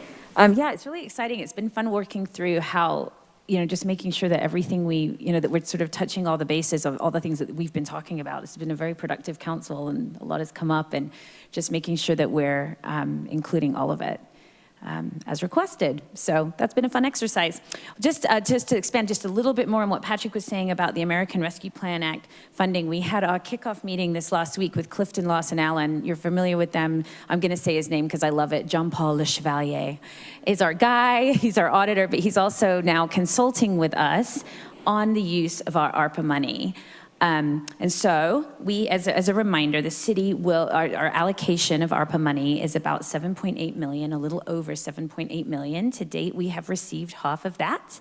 We will receive the next half next year. You won't see that in here. You won't see the revenue anywhere, because the only revenue that we budget is as we plan to spend it. And at this point, we aren't yet clear. We haven't come to you with a spending plan. And when we do, and when you appropriate those funds, we will then recognize the revenue as we spend it. So that's exactly what we did for CARES. Okay, and CARES was designed to help us really respond to the immediate financial impacts of the pandemic, whether that was helping our business community or our own expenditures covering PPE and technology and all those other things. ARPA, the purpose of ARPA is to look more sort of strategically and long-term at the needs of the community. So like I said, we just had our first kickoff meeting where we're really relying on CLA to dig into what is still currently out there. It's called the interim final rule, which is hilarious. Think about that as an oxymoron from the US Treasury. It's this massive, massive document and the bill to say, okay, based on the bill, here's what you can do with the money. And it's really overwhelming. And I'm very grateful that we're going to use actually a little portion of this funding to have CLA help us. We have until 2024 to commit all the money, until 2026 to spend it, the end of each year there to spend the money. It's a really big deal. We don't want to get to 2024 or 2026 and realize that we aren't aligned somehow with the legislation. And so CLA is going to help us with that. So we will include it in this budget. You can see in 2021, we're estimating $178,000 for this year's expenses. That includes, we did a vaccine incentive program for staff that has a value attached to it, technology, additional sanitation, and next year is very similar. That's kind of what that 178 and 308, and the 308 next year does include some new homeless services as well. So we'll work with CLA. And I think Patrick's plan is that we come back to you with a proposal, a recommendation on how to allocate this funding, and work with you to sort of solidify that plan and then implement it. But we have some time. So now we will roll into staffing and benefits, which is sort of another big exciting section of our budget. So as we look at just a little bit of the history from 2019 through the proposed 2022. As you recall, back in 21, our original budget, we didn't come to you with any staffing requests. And again, we held off on filling existing authorized positions. However, in 2021, you very kindly approved the mid-year, the wish list, which did include some new positions. So you approved 6.25 new positions in 2021. And as a reminder, that was the licensing technician, whose focus, of course, is short-term rentals, will be hotel licensing when we get there, tobacco retailing, massage, and just backing up our very, very busy sales and business licensing. And I think a lot of you know that we did lose Carol Crawford back in June very suddenly. And I'm very grateful that we had Megan in place and trained. She trained with Carol through the pandemic to be able to back her up. So we miss Carol greatly, but we're also very grateful to have Megan.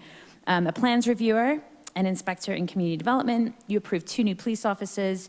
You upgraded the sustainability coordinator to full-time. And then there was an additional, it didn't require funding this year, but there was an additional 1.75 FTE in the court martial program, if you remember that. So that was upgrading 2 part-time court marshals to 3 full-time court marshals. And Kirsten is crazy busy trying to recruit right now. It's a real hard to recruit position. This new budget, the 2022 proposed budget, requests an additional 8.37 positions in full-time employees, and we'll discuss those by department now, and I'll go first, as I have the mic. So this is our little map for admin services. We call ourselves Base Camp. I don't know if I've told you all that recently. That's what we are. We're Base Camp. We're here to help everybody else get to the top. But we have 2 positions in admin services that we are requesting for 2022. And the first is a GIS technician. So we met on May 3rd. We presented a work plan to you all. A big part of that is that was for the sort of more education and information out to the community. And a big part of that was this interactive development map that Ken just touched on as well. And we really need this position in order to be able to fulfill that activity. In addition to that, they'll do all kinds of other things. We currently actually have an intern that we budget about $22,000 a year for, and we'll reallocate that funding to this position. So it's not all new money. We won't need, luckily we have a seat for them too, right, Ken, because of that? So we have a little space issue here. We're working on space.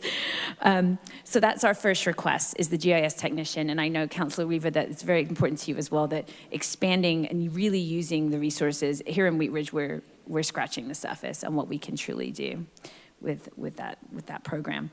The next position is an accounting supervisor. And this is a time-limited position. We're requesting this position for 3 years. This position will report to Mark Colvin, who you met recently, our finance manager, with Wadsworth and with the Renewal Wheat Ridge bond projects comes a lot of work for accounting. We've actually been using a consultant to help us because, frankly, we've talked about this, that team is extremely lean, and we need help project accounting. Wadsworth only works for the city if we turn around the grant reimbursements quickly to CDOT. We spend the money, we turn them in, we turn in the grant reimbursement requests, and then we get our funding. So we are requesting this accounting supervisor for 3 years.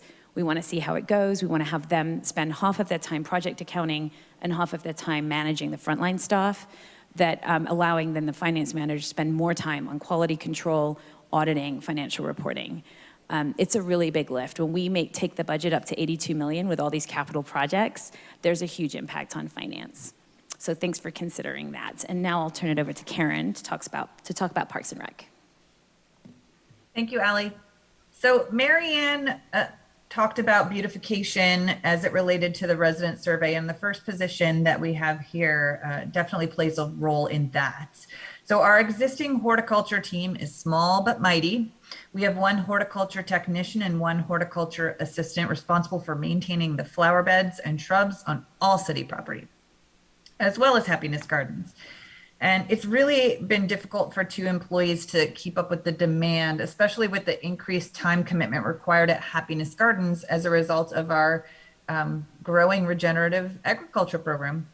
So additionally, we're looking to focus on the beautification on the 38th Avenue corridor in 22 and with more vibrant flower plantings. Therefore, there's truly a need to add a team member to assist with the city beautification efforts. The next position that we want to talk about is the graphic designer. So within the Parks and Recreation Department, we currently employ a 30-hour per week graphic designer to serve the professional communication needs of our department. And we're seeking a full-time position for a variety of reasons. The primary reason is to attract and retain talent. It's difficult to retain quality variable, and that's what we call part-time employees in this market.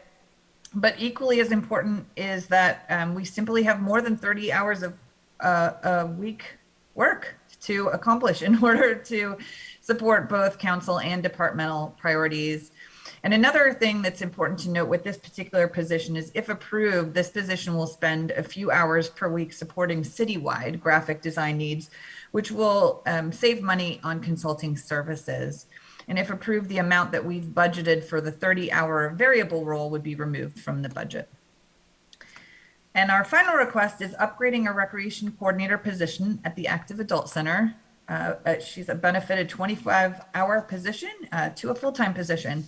And this change would allow for additional programming at the Active Adult Center to better serve the older adults in Wheat Ridge. On a one negative impact from the pandemic was we lost a lot of volunteer drivers. So upgrading this position to full-time would help supplement our trip program as well, ensuring that trips won't need to be canceled due to a shortage of drivers. And without this position, revenue may decrease as a result of canceling programs. And I think it's on to the chief. Thank you. We're requesting 2 full-time police officers. The short answer is, with the expansion of Clear Creek Crossing, that's more geography for us to cover. The longer answer is, we took a deep look at our department, and we've seen a lot of impact from some of the legislation, some of the workload that we have, which extends officers' call times. Some of our lower-level calls as much as double the amount of time, from 30 minutes to 60 minutes per call. So with that kind of increase, and we're seeing that because reporting, body-worn camera tagging, and things of that nature, it really is taking a bite out of our discretionary time and our ability to create relationships in the community. So the addition of these officers is one step closer to alleviating some of those pressures, but we are looking at other options to try and address those issues.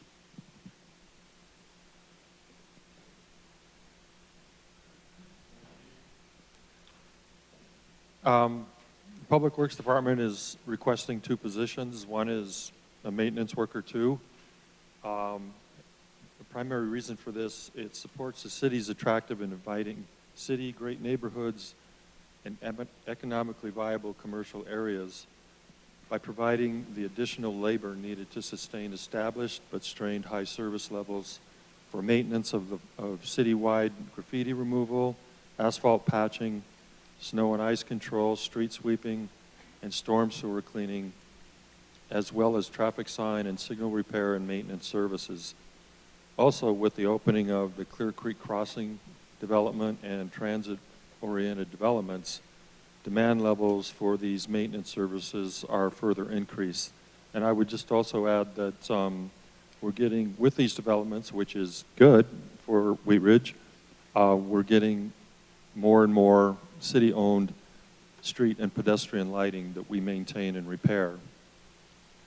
The second position, which I want to go into a little more detail about because it's pretty critical, is a Public Works Utility Locates Technician.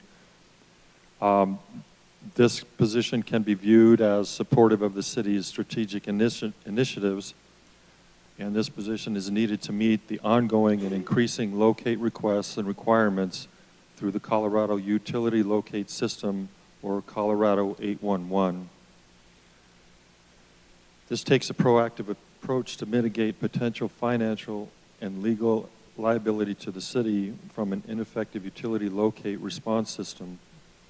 The Colorado 811 system is detailed and is the communication link between the utility owners, the city of Wheat Ridge in this case, and excavators to protect underground facilities related to excavation.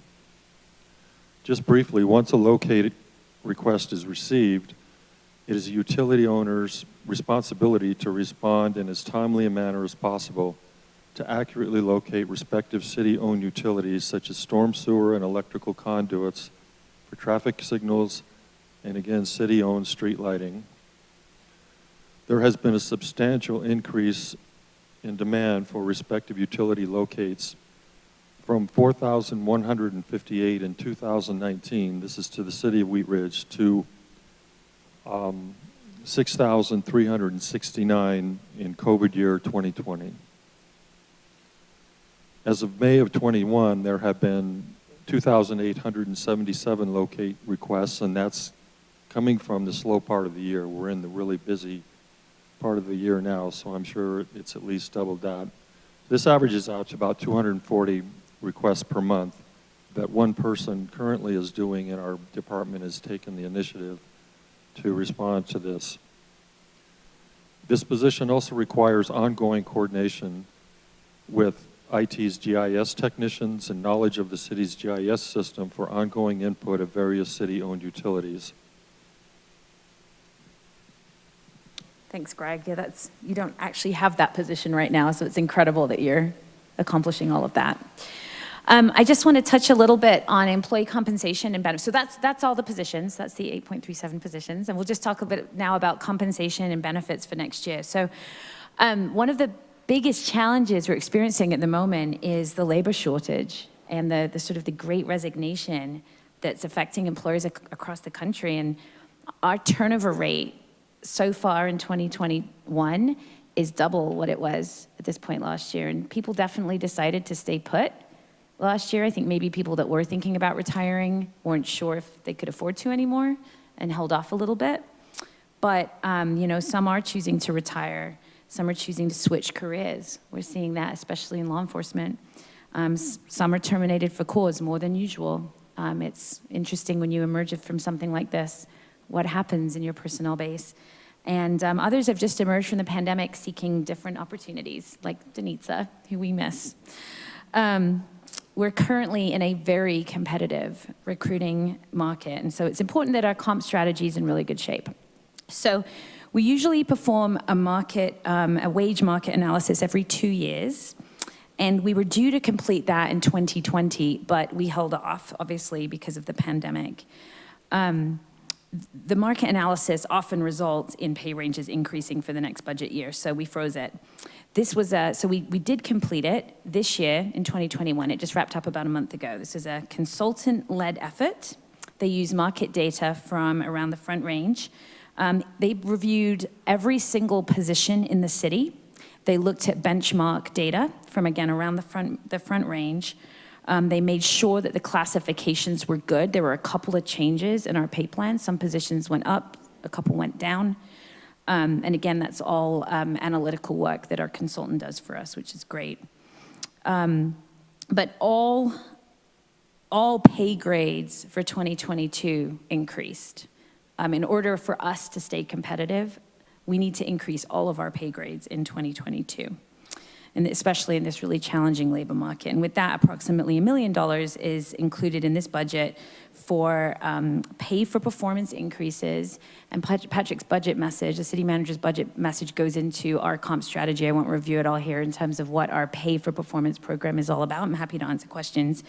Officer step increases, and then market and equity adjustments. So that $1 million covers all of that. Not all employees receive a market or equity adjustment, just those who fall below the new minimum of a pay grade.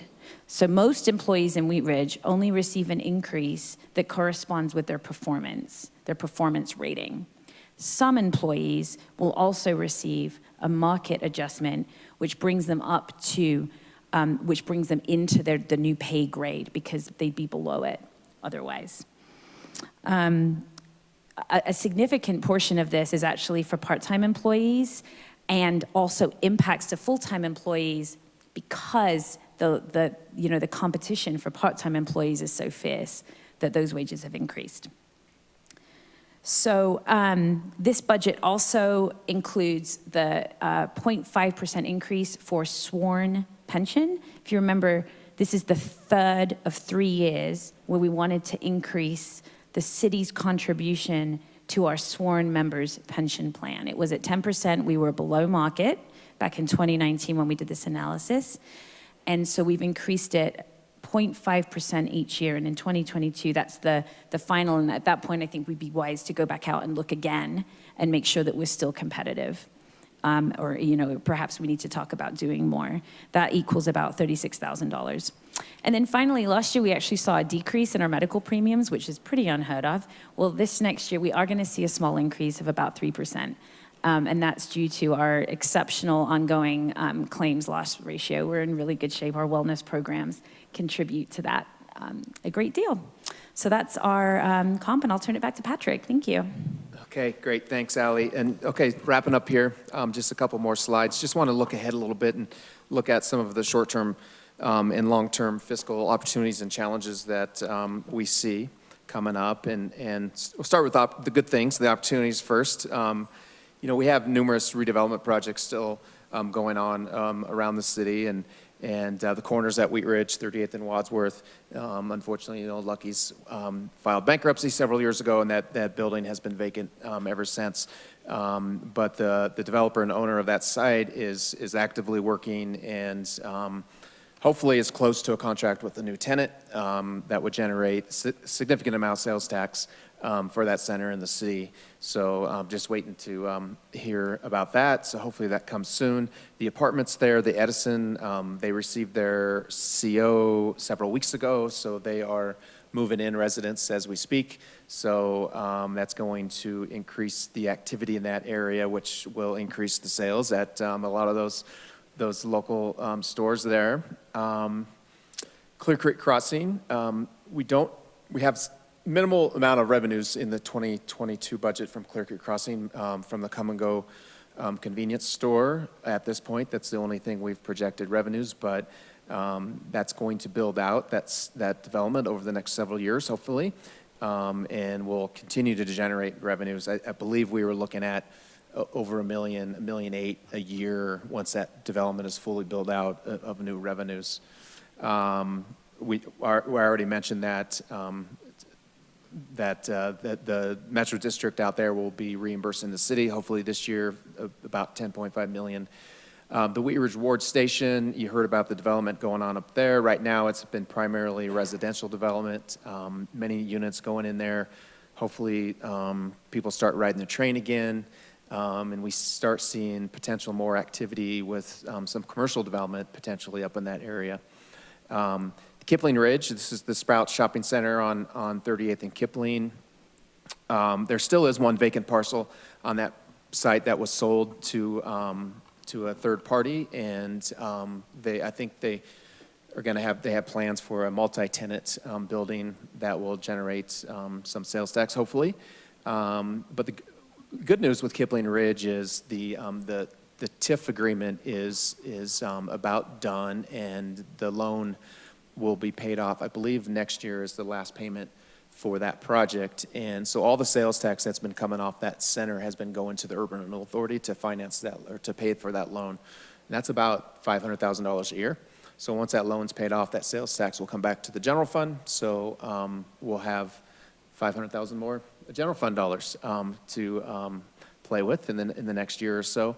The Ridge at 38, there's tremendous amount of activity along 38th Avenue. A lot of it hasn't kicked off yet, but there's a lot of projects in the works, new brew pubs, new restaurants.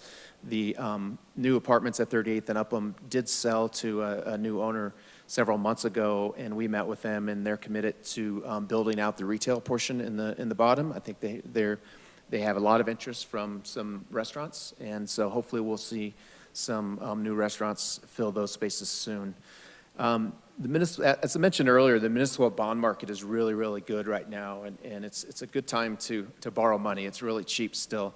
Not sure how much longer that's going to last, but we mentioned the Wheat Ridge renewal Wheat Ridge bonds that they're going to be issuing. It's going to help us get a lot of capital projects done in the city, and also mentioned that the 2E bonds that the city issued several years ago. That sales tax will generate potentially $38.5 million by 2024. So that temporary sales tax increase will go away.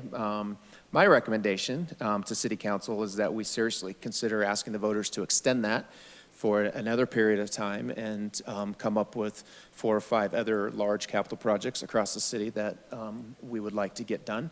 And so that's a huge opportunity for the community to get some large projects done with a sales tax increase such as that. Some short-term challenges, fiscal challenges that we're looking at.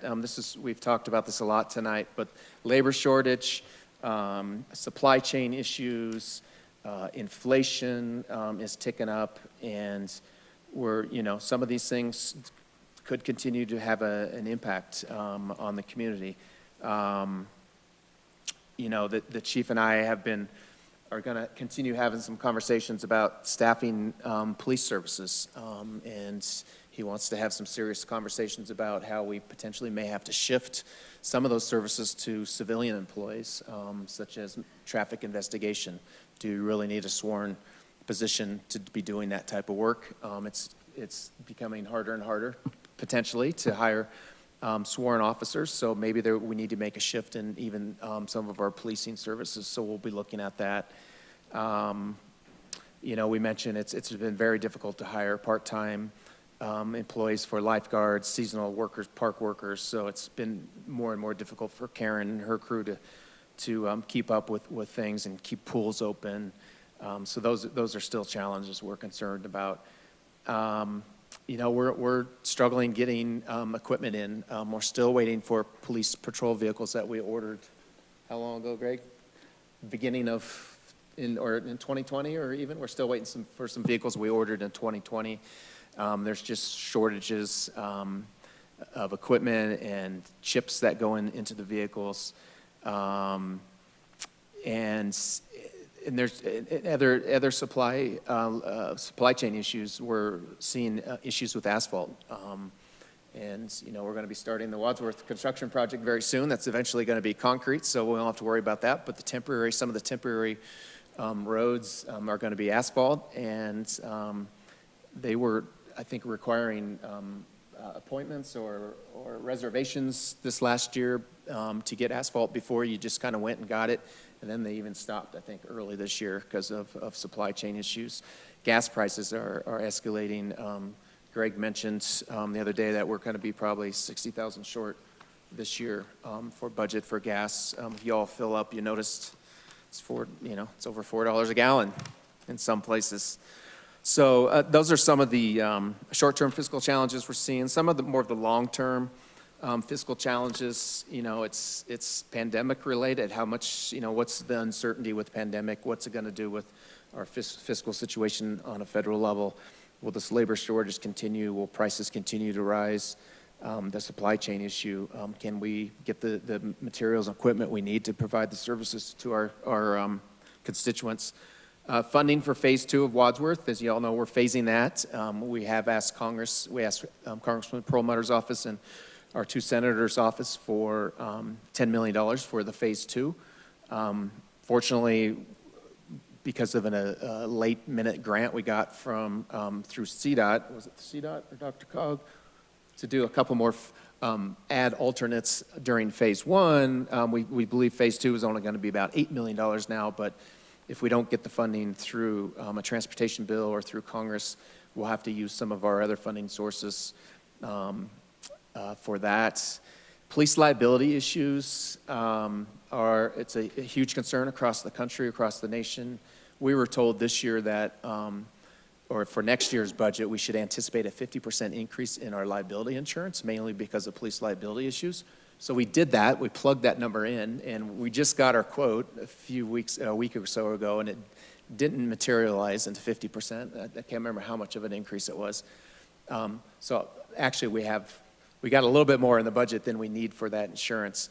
But there's talk about excess insurance carriers not covering cities anymore for police liability type issues in the future. So just because of obviously what's going on around the country. Inadequacies of our municipal facilities, we talk about this a lot. We make do with what we have, but they're just continuing to age. All of our buildings, not just City Hall here, but I'm embarrassed at the condition of some of our facilities for our public works and parks employees.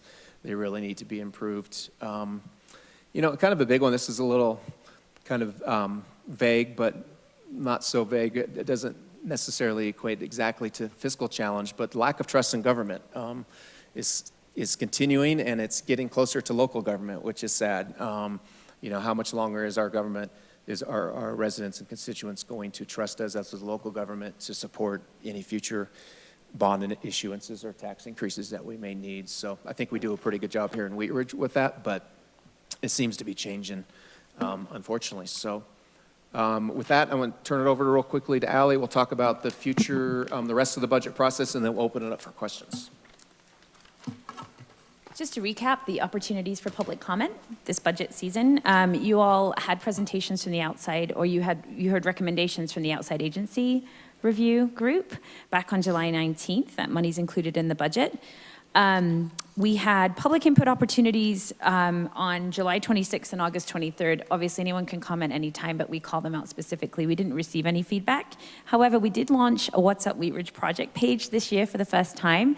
We wanted to dip our toe in the water with the budget process. Something this big, if it doesn't affect people exactly where they live or they can't make that connection, you don't necessarily get a lot of feedback, but I'm pretty happy with the initial results from year one on that. So to report on that, the site received exactly 278 visits, so that's cool.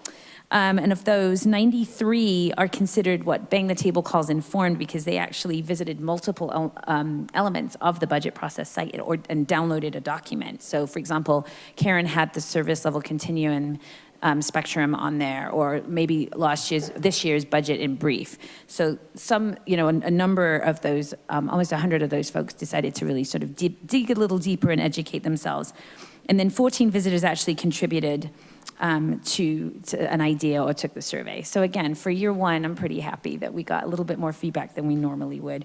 We asked residents for ideas based on the resident survey, specifically what it means about wanting more programming for youth. And there was a comment about potentially offering some free services at the rec center. And the other was focusing on beautification. How can we improve our physical attractiveness? And the focus on comments there was on commercial corridors, which is one of your priorities anyway, and then planting more trees, which, as you know, is an area of focus here in the city. So good news all around there. Our partners made their presentations to you on August 16th, and just as a reminder, you provided consensus to move forward with $390,000 for local works, $90,000 for the Wheat Ridge Business District, and $125,000 for the Carnation Festival, and all three of those are indeed included in the proposed 2022 budget. So here's what we're looking for from you. We're looking for consensus this evening on the 2022 proposed budget. And then our goal is to bring this back to you all formally for public hearing and adoption on October 11th. We'll also ask you to certify our property tax mill levy. It does get harder as it gets later. It's like a tongue twister. We'll ask you to do that same night. So that's our goal, based on the discussion this evening, is to come back to you on October 11th. And with that, Mayor Pro Tem, we are done. And I'm going to shut off the presentation so we can look at Karen on the screen. Thank you very much. Thank you, Patrick, and directors and chief for your presentation. I'm sure council has several questions. I'm going to ask, though, that when you have your questions, if you would keep it to 2 questions each, 1 redirect on your question if you need a redirect, and then we can everybody can get a chance, and then we'll come back around for extra questions. And so I'd like to see who would like to start.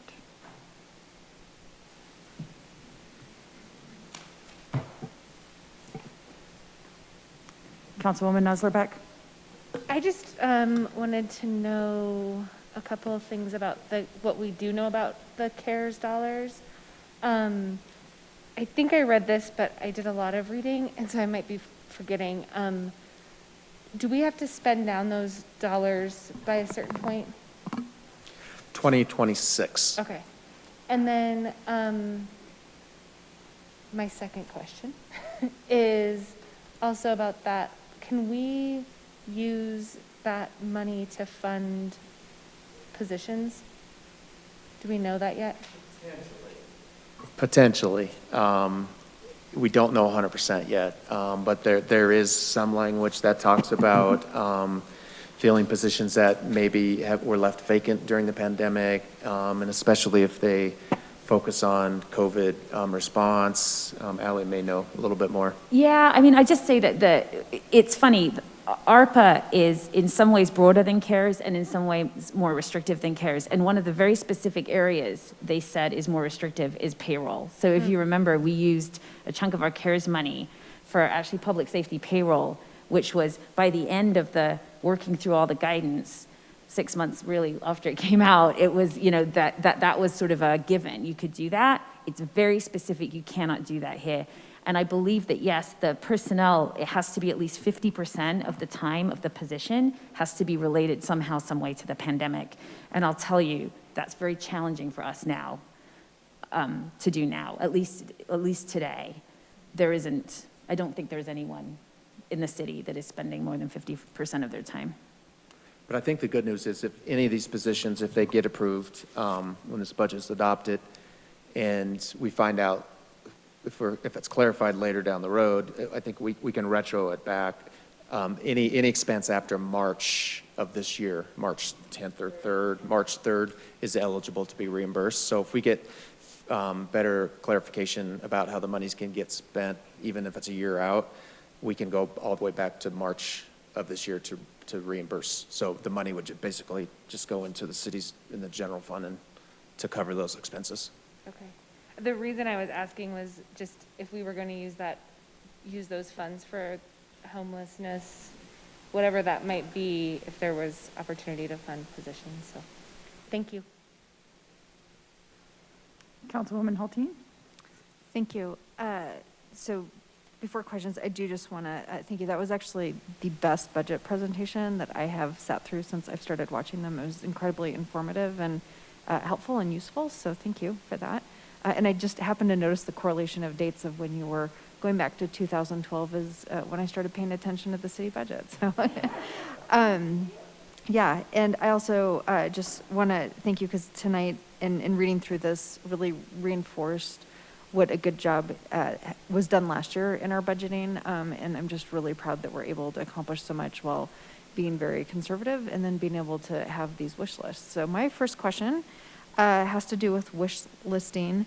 When the $10 million comes in, plus the potential of $500,000, can you just speak to the process that we can expect for looking at those unrestricted funds and what type of, big projects, small projects, how that process will unfold between staff and coming to council for us to consider, because it's pretty significant. Yeah, it's very significant, and of course, we want your direction on that. And we've been meeting as a staff.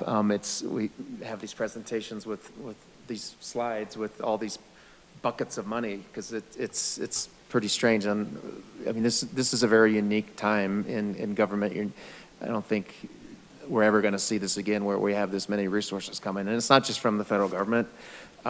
It's, we're seeing a lot of business type development revenues coming in too. So some are restricted, some aren't, right? So this money that you mentioned, that you're talking about, the reimbursement from Clear Creek Crossing, right? Those will be less restricted, but the ARPA funds are more restricted. The Wheat Ridge Renewal bond funds are restricted only to I-70 Kipling Corridor.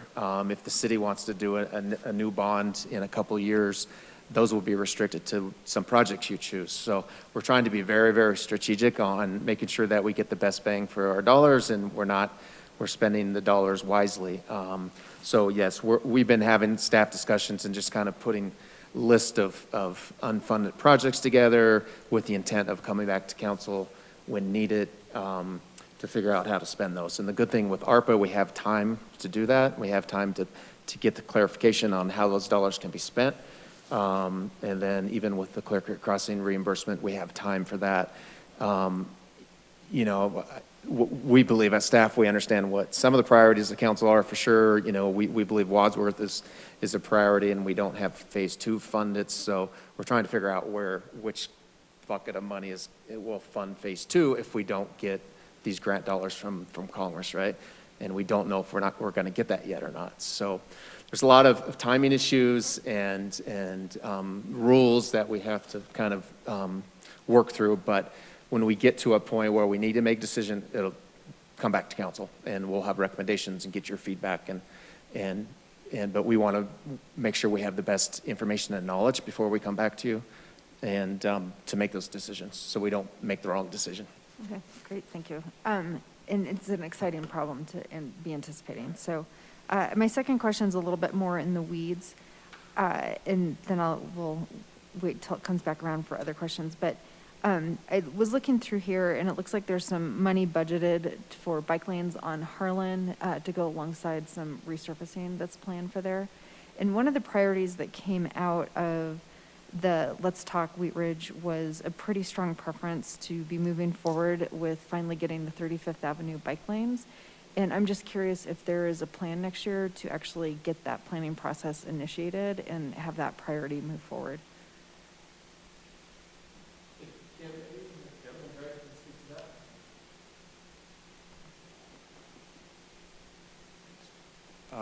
Yes, we certainly heard in the East Wheat Ridge neighborhood that that was a priority to further explore that, and we're doing that.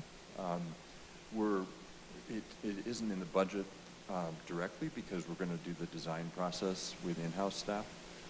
So both from a design and public outreach standpoint, we plan on doing that with our team. We haven't mapped out a schedule yet, but that's the plan, that it's a priority for 2022 to get that process started and get a design in place.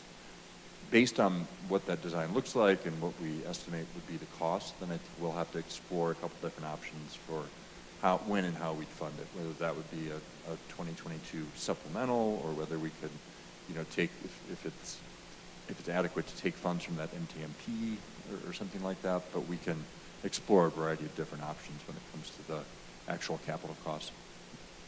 Great, thank you. Councilman Stites, please. Thank you. An excellent presentation tonight. That was very informative and answered most of the questions that I had. It was mentioned a few times, and it was mentioned by you, Patrick, as far as long-term challenges, inadequate facilities. At what point do we start thinking about adding more facilities, or are we there yet, or where are you at as far as that goes? Yeah, great question. And this kind of came up, I think, at one of our last council meetings. And I saw a lot of head nodding from you guys, which was encouraging. I think it came up during the Lutheran Lutheran Legacy Campus discussion and update. We are seriously thinking about, or at least I am, and I know staff is, and I know the mayor is, about, what's the possibilities of the Lutheran campus for some expansion of facilities for the city, and not just municipal facilities, but some type of combination of a civic, type use, with including, libraries and cultural centers and different things that the community might want. We do have money budgeted in the out years of a capital budget to do some improvements to the Parks and Rec facilities, the building on Field at Anderson Park. A lot of that we're doing it. I don't know if Karen's still up there, I think. Yeah. They have some ideas of making that building a little bit more habitable. And then Greg, the public workshops, I can't remember. We do have money budgeted in the out year too, I think, to look at additional plans. Years ago, we had a master plan for the public workshops area to combine public works and parks operations all onto that same campus, if you will. We did a few things. We added a couple of new buildings, but it didn't get much further. So, Greg, do you have anything, or Karen, you want to add to that?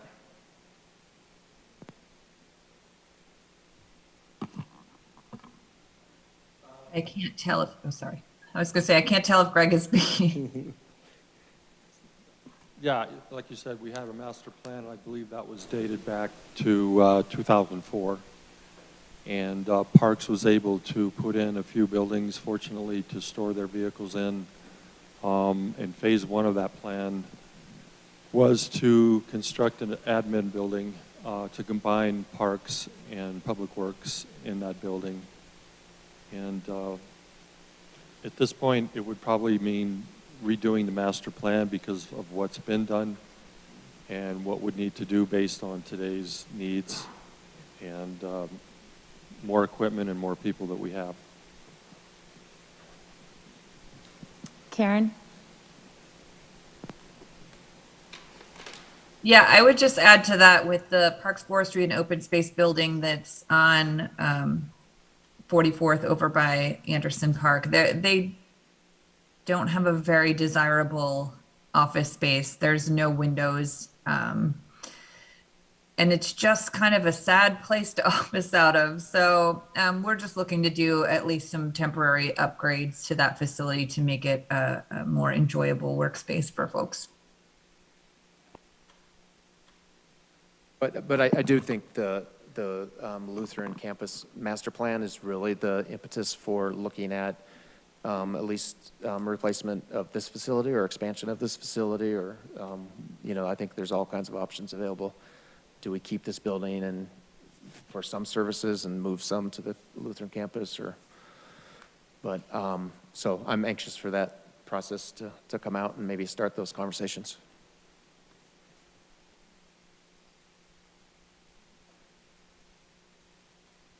Councilwoman Hutchinson. Thank you. I just have a question about the green on 38th. I went to the meeting on Wednesday, and I thought I understood that the amount of money for this was 3.2 million, and 5 days later it's 3.8 million. Am I incorrect? I can just speak to that, Judy. I misspoke at the public meeting. My apologies. Oh, okay. All right, I have another question. That's about the TLC cleanup days. I thought Local Works put those on. Don't they pay for that? Why is the city paying $10,000? That I'll let the chief maybe speak to that, but we're proposing to expand the dumpster day programs and keep that money in the general fund budget. There's always been such a discussion and argument, if you will, of decreasing Local Works budgets. So it's a city priority, the dumpster day programs, and Local Works did originally manage those in cooperation with the police department. But the expansion of those to provide longer hours or an additional days or more dumpsters, we're proposing to add more money into the city's general fund to expand those programs since they're so popular. But Chief, did you want to add what's the police department's role in the TLC? Yeah, we generally tend, we tend to, we provide a lot of the people power to those events and the advertisement of those. We do that through our public information office, and then we do work to contract some of those dumpsters and make sure that we have an adequate supply of those.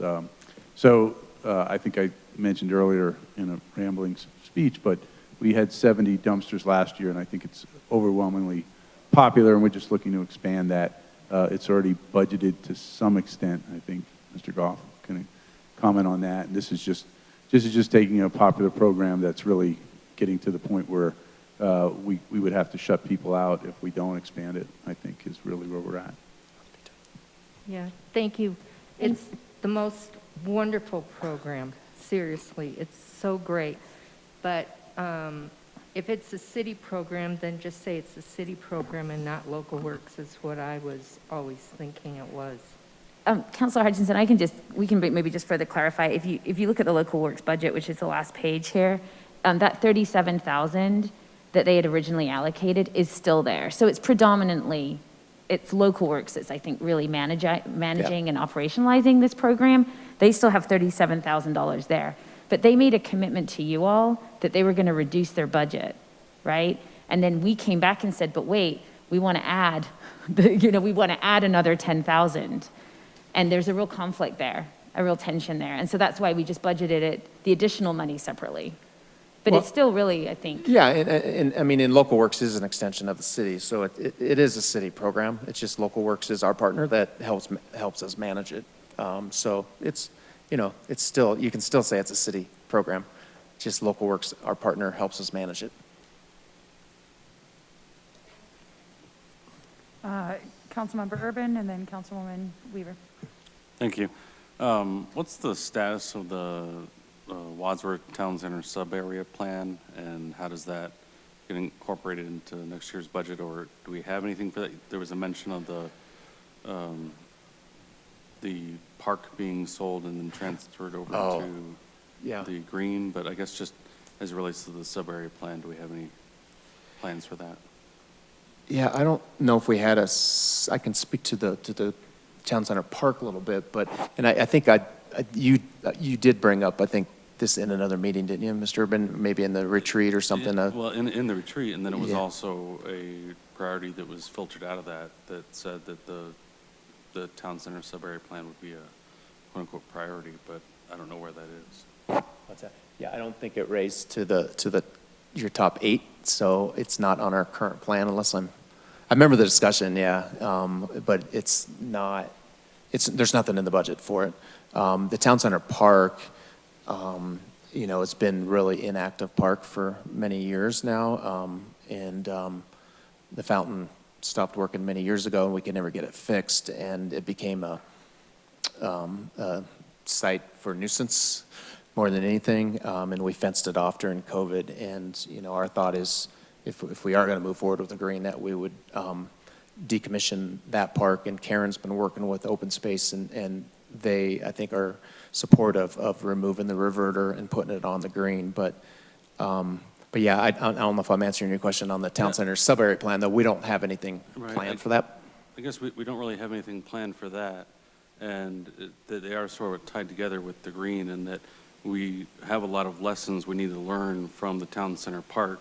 It's vacant, it's not working. These are all things that we'll be lamenting about the green 10 years from now if we're not careful, because the homeless issue, the rundown nature of it, the fact that it isn't our property, these are all issues that I think we're going to have with the green. So that would be my only concern with this budget, is spending money on a property we don't own, even though we have a lease on it. It just concerns me.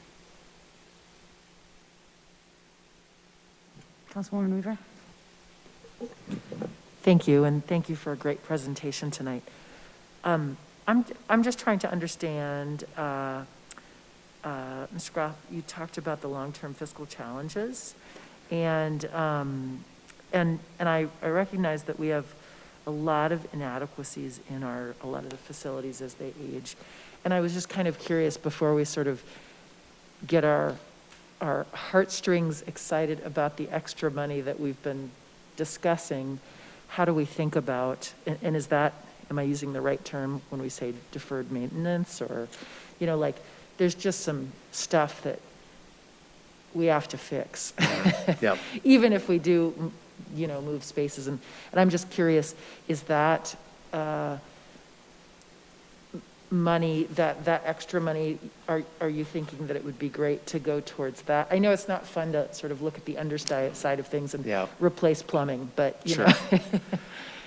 Well, yeah, I mean, it's a good question. I think I think there's a certain line there, right? It's like, how much more money do you put into a facility that maybe it's seen its last days? And we've been putting significant money, I think, into all of our facilities. You know, the rec center is over 20 years old now, and it's seeing more maintenance, which is expected. And we're using more of the Conservation Trust fund for that, which is eligible.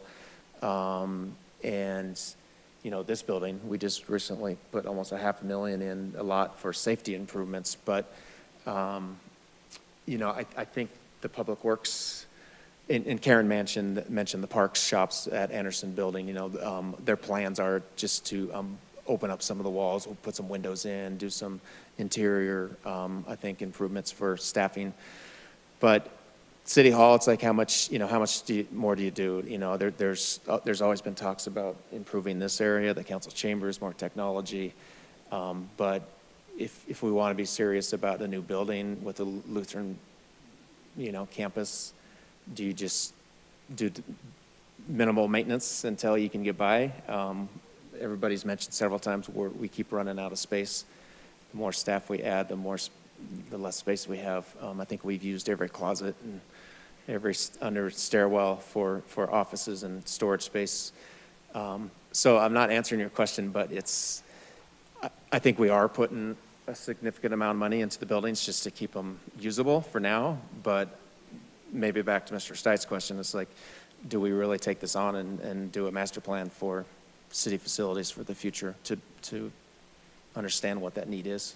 right? And I guess I'm just wondering if maybe we should be thinking about some of that extra money towards For those that- uses, towards yeah. that endeavor, since Yeah. it's clearly something that we're all thinking about, and Yep. there is going to be a price tag, so, Yeah, thank you. exactly, yep. Councilwoman Hopping? Thank you. Trying to figure out which two questions I want to ask. In here, when we were talking about like maybe some technology updates and stuff like that, is a new website on the horizon? Actually, yes, in that we're actually due, yes, for a complete redesign with Civic Plus. Because of frankly how crazy things are right now, we're a little short-staffed. We were gonna get started on it this fall, and we'll start on it closer to the end of the year. So yes. Super. And then my next question is, when we do potentially see some more potential funding that come into the budget, I know that there are small things such as a sidewalk from 35th South to 32nd that is an extremely expensive sidewalk because of the elevation and the drainage and all of that business. So like, when we look at things like the second phase of Wadsworth, and that's just so close to be able to make that connection, and we potentially have extra funding, like, are those kind of little side, this is a potential wish list for when, if we have extra money that we can hit while we hit this project? Are those things, like, is there a list of those, and are we keeping an eye on those and those possibilities? We do have a list, and I mentioned that earlier when we were looking at all those different pots of money, and we have a huge spreadsheet of unfunded projects that we think should be looked at some point. Unfortunately, and like I mentioned earlier in the CIP budget, we have like a $100,000 line item for public-related projects. Unfortunately, for a sidewalk like you're mentioning, it's more like $1 million probably, if not more. Ms. Hoppy's talking about the sidewalk on the west side of Wadsworth from 35th to 32nd, which there really isn't. There's nothing. I think there's a little bit of a sidewalk in front of the gas station.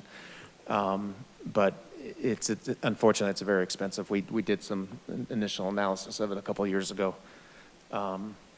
So yeah, can you squeeze that type of side project into a phase 2 of Wadsworth? That might be a little more difficult, but we do have a list of all these projects that are unfunded. So if we come back to you with the 10 million that we're getting from Clear Creek Crossing, we could have that list. We could prioritize what we think needs to get done and get some direction from you on that. Thank you. Other questions, councilors? Councilwoman Nozzlebeck? I spoke to Patrick about this a little bit earlier today, but I'll let you all decide where maybe funds can come from for this, but potentially with so many new families moving into Wheat Ridge, finding a way to help our neighborhood schools market themselves a little bit more. When I was talking to Patrick, he had said that there was a program that was focused on that before, and so I was just wondering if we might be able to revive that in some of our neighborhood community outreach.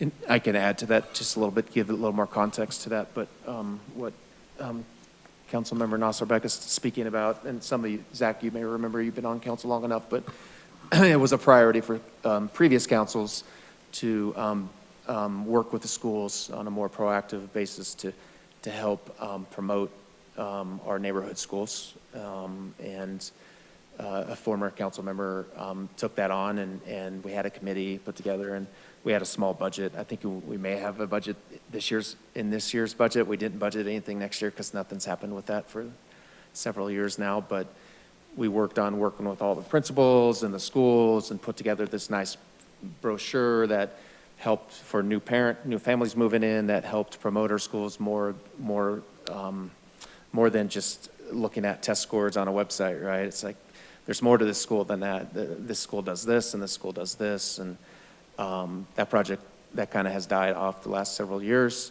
but I think that's what you're speaking about, and maybe a small budget for that or something is maybe what you're requesting.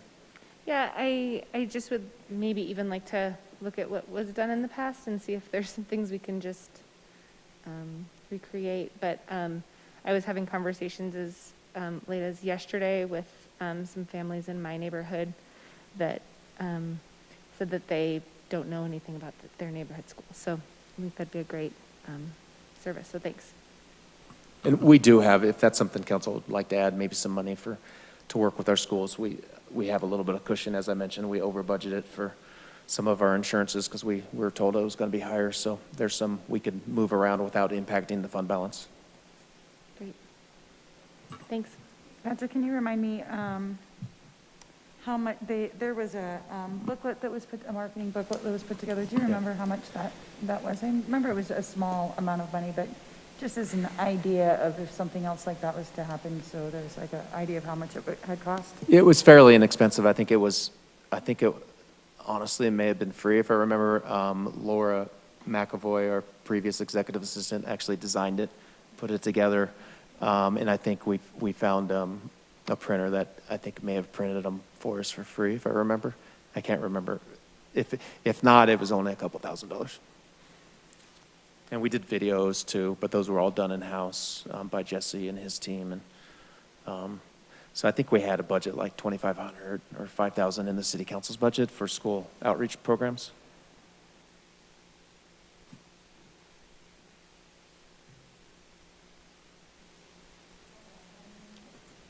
Thanks. Councilwoman Hulteen? Thank you. Thank you, Councilmember Hoffy. Just to, I guess, to make a comment on Ms. Beck's suggestion, having done a little bit of that, it kind of crossed over some of my community work before I came on council. And I love that idea. It kind of does really take a champion, though, that's moving it forward so that we're doing an adequate job of representing all the schools in our community.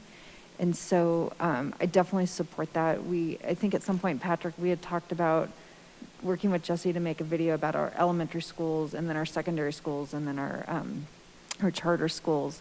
So I think that it's a great tool, and it just for it to work, it really does need someone who's coordinating and championing that. So I guess I would just be sort of curious, like, who we see taking that on if that moves forward. So I don't know if that's something that you're interested in coordinating, or if we're looking at trying to if you're thinking getting that sort of core working group back together to try and coordinate what the needs are on it. But I think it's great. I think it's good to have those type of materials that are available to people. So didn't know if you had any ideas on that. Well, I'm just currently doing it with my own neighborhood school right now. And so, I mean, I think I'm more than happy to take that on, definitely, because I think that it's probably using a lot of resources that have already existed and putting together a group of like-minded folks. And I know, like, Councilmember Stites does a lot of that work regularly, so maybe he wants to partner with me on that. Awesome. So I did have a couple of more questions. So first of all, more thank you. I really appreciated seeing the public improvement project budget. I think that is something that I've watched as we've had these great projects coming in to see these little bits of sidewalk, like across the street or connecting. So being able to do those, I've noticed what a difference that's made. So, so I'm going to use one of my questions as more of a suggestion question, suggestion. In the budget, community development has several great metrics on page 99 that they use to, measure what they're getting done in the year. And I would love to add to that linear feet of bike lanes and sidewalks, since that is something that we are putting a lot of emphasis and resources towards. I'd like to start measuring what we're getting done there. That would be fantastic. And then a comment kind of, I guess, maybe more for Karen. Okay, so as someone who goes to the rec center probably at least 5 days a week, 4 days a week notice how bad the parking lot is. So I was excited to see that is going to get some attention next year. I would really strongly like to see a rethinking and redesign of the Clear Creek path crossing through the parking lot there. I'd like to see safety enhancements around green markings, like make larger how the, I forget the name, the pans for how they go from the street to the sidewalk, better signage and a little bit more clearance, because it is not very safe. And then similar enhancements to the pedestrian crossing from the green to the main building. So my questions were really more comments and suggestions. Thank you. The green, like the green in front of Yeah, the rec center. yeah. Yeah. Yeah, I totally agree with you on that. Councilwoman Hoppy? Well, thank you, Councilwoman Hoppy. I have a question. At what point, so we have always had a budget of $50,000 for ADA improvements, and these are things that we're working towards. There was the feds came out and they said, you have to have a plan by this date, you have to have your survey, you have to have your plan, and you have to start working on it. And so 6 years ago, when I first got here, I think it was maybe 5 years ago, we started working on that plan. We didn't have a lot of money in our budget. We didn't have much for staffing, so we decided $50,000 was all we could handle. Now, we're a little bit bigger with a little bit bigger budget, and I'm wondering at what point can we move a little faster on that? I have family members who have mobility issues, and it's embarrassing to bring them to our community. And so at what point can we really advance that for our community with more than $50,000 a year? I'll start with that, and I think correct me if I'm wrong, I don't know if Ken or Greg, but the preventative maintenance budget, which is proposed for $3 million next year, that also includes ADA improvements when those specific streets are done. I think that's correct. Does that sound right? So it's the 50, so there's also 88, I'm not saying it's necessarily enough if you want to even expand it, but there's more than just the 50,000 for ADA. That 50,000 is a placeholder for one-off ADA improvements, I think. But when we do a major street reconstruction, we do concrete, that budget includes concrete rehab and ADA ramps and such. So there's much more than 50,000 that gets done, but still it might be a good point that we could do more, but I don't know on the workload, and maybe Greg can speak to that. Or Ken. That's certainly the correct answer. So I think from what I've heard from Russ Higgins, who manages that program, is it's, I think about rough order, don't quote me on this, 20% of that budget goes towards the ramp reconstruction as needed in association with those reconstruction projects. Thank you for that. Councilors, do we have any further questions?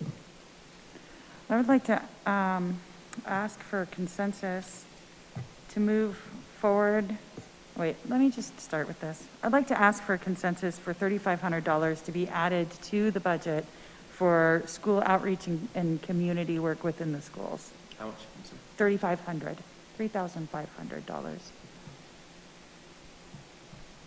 Thank you. And now I'd like to ask for consensus to move forward our budget to our public hearing and first reading with that addition that we just found consensus for. Thank you. Thank you. That's all I got.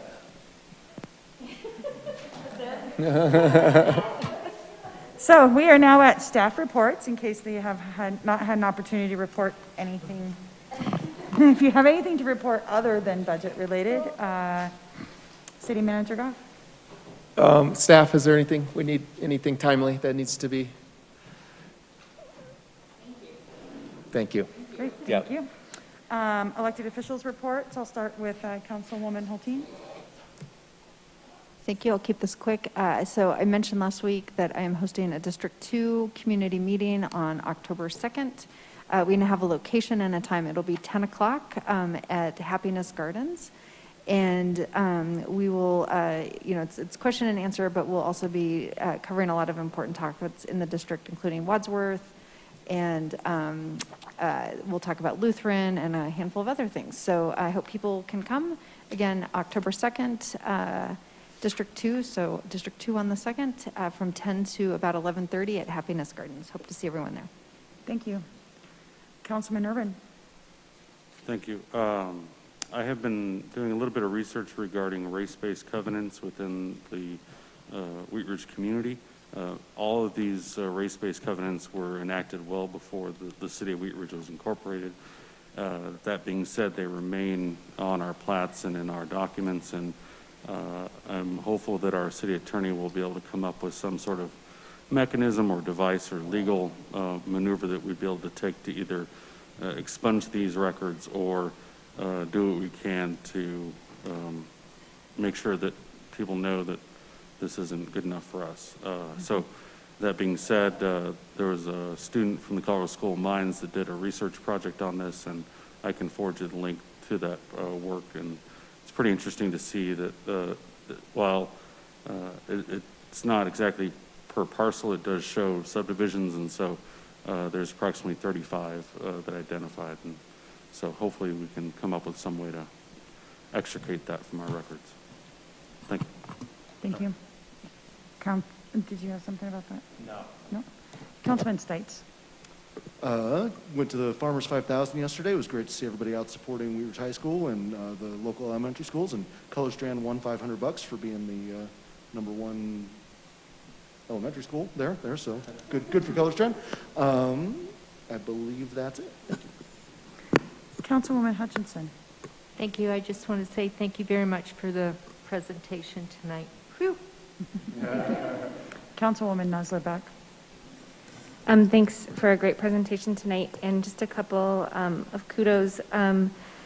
I talked to a neighbor who's going through redoing one of their new house they just purchased, and they walked up to me and said, the permitting process was so easy in Wheat Ridge. So congratulations.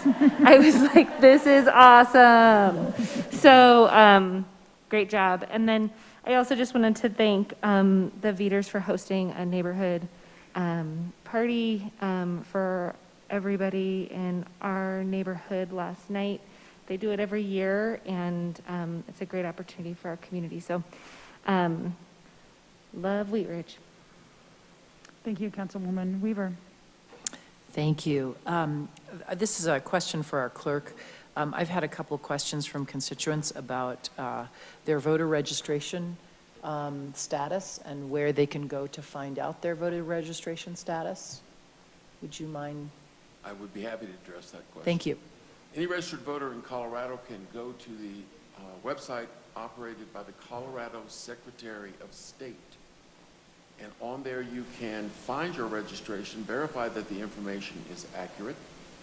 You can also track your ballot. So if you mail your ballot in, when it's received and processed, you can actually see that the county clerk and recorder has received it, and it will be counted.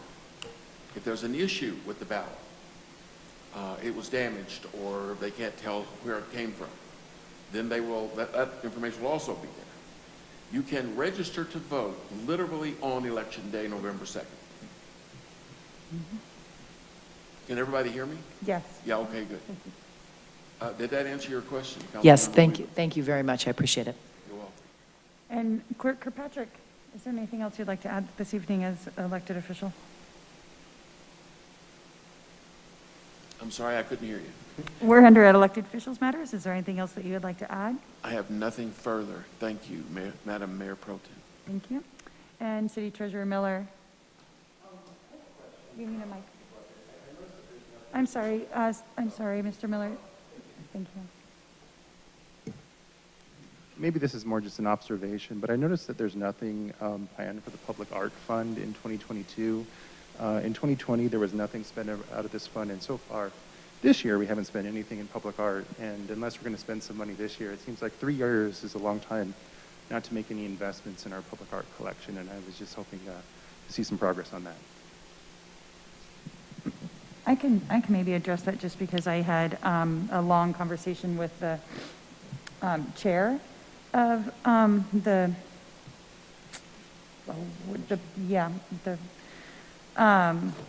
Cultural Commission, sorry. And I know that they had gone through a process, like a planning process to get a vision of the public art for the community as a whole. And what they were trying to do was save up their money to be able to have large, significant purchases in areas. So they knew Clear Creek Crossing was coming and the TOD site was coming. And they wanted to have like an actual planned purchase that would work, like would be able to work like throughout the corridor or to work with the developers to get larger purchases. So I think that that's why they haven't spent anything. They were saving their money for that, and did they did a research and made a plan for, you know, where they were wanting to spend, you know, focus those dollars on. And I could also add to that a little bit, Chris, and maybe Ken can, he's been involved, but Karen O'Donnell and Ken, we've worked or hired a public art consultant to help us with the planning process for the Wadsworth Public Art, the Clear Creek Crossing Public Art, I think a few others. And Ken maybe want to add to that? Yeah, thanks, Patrick. There is a public art committee that's formed. I sit on it with some other members of the community. And Kendall Peterson is our consultant that we're using. So it's always, in my experience on these committees, it takes, the processes take a lot of time, but we've shortlisted a list of artists for the Clear Creek Crossing project. And I thought we had budget set aside for that, somewhere between 150 and 200,000. Yeah. Right. Yeah. So we're going to be having presentations from the short list of consultants coming up, I think, in the next 30 to 60 days, or the list of artists. Thank you. Councilwoman Hoppy? Well, thank you. I just wanted to reiterate two things. So, like the chief said, the police department will be at the Wheat Ridge Rec Center tomorrow from 8 to 10. So you can have some connections with your community officers. And then Councilwoman Hutchinson had mentioned that she went to a meeting about the green at 38th. You can go to What's Up Wheat Ridge to see what that presentation was at that meeting, and to see what that was all about. So What's Up Wheat Ridge. And provide comment. And with that, I'll say thank you to everybody for your time tonight. It's greatly appreciated, and for the wonderful presentation. And we're adjourned.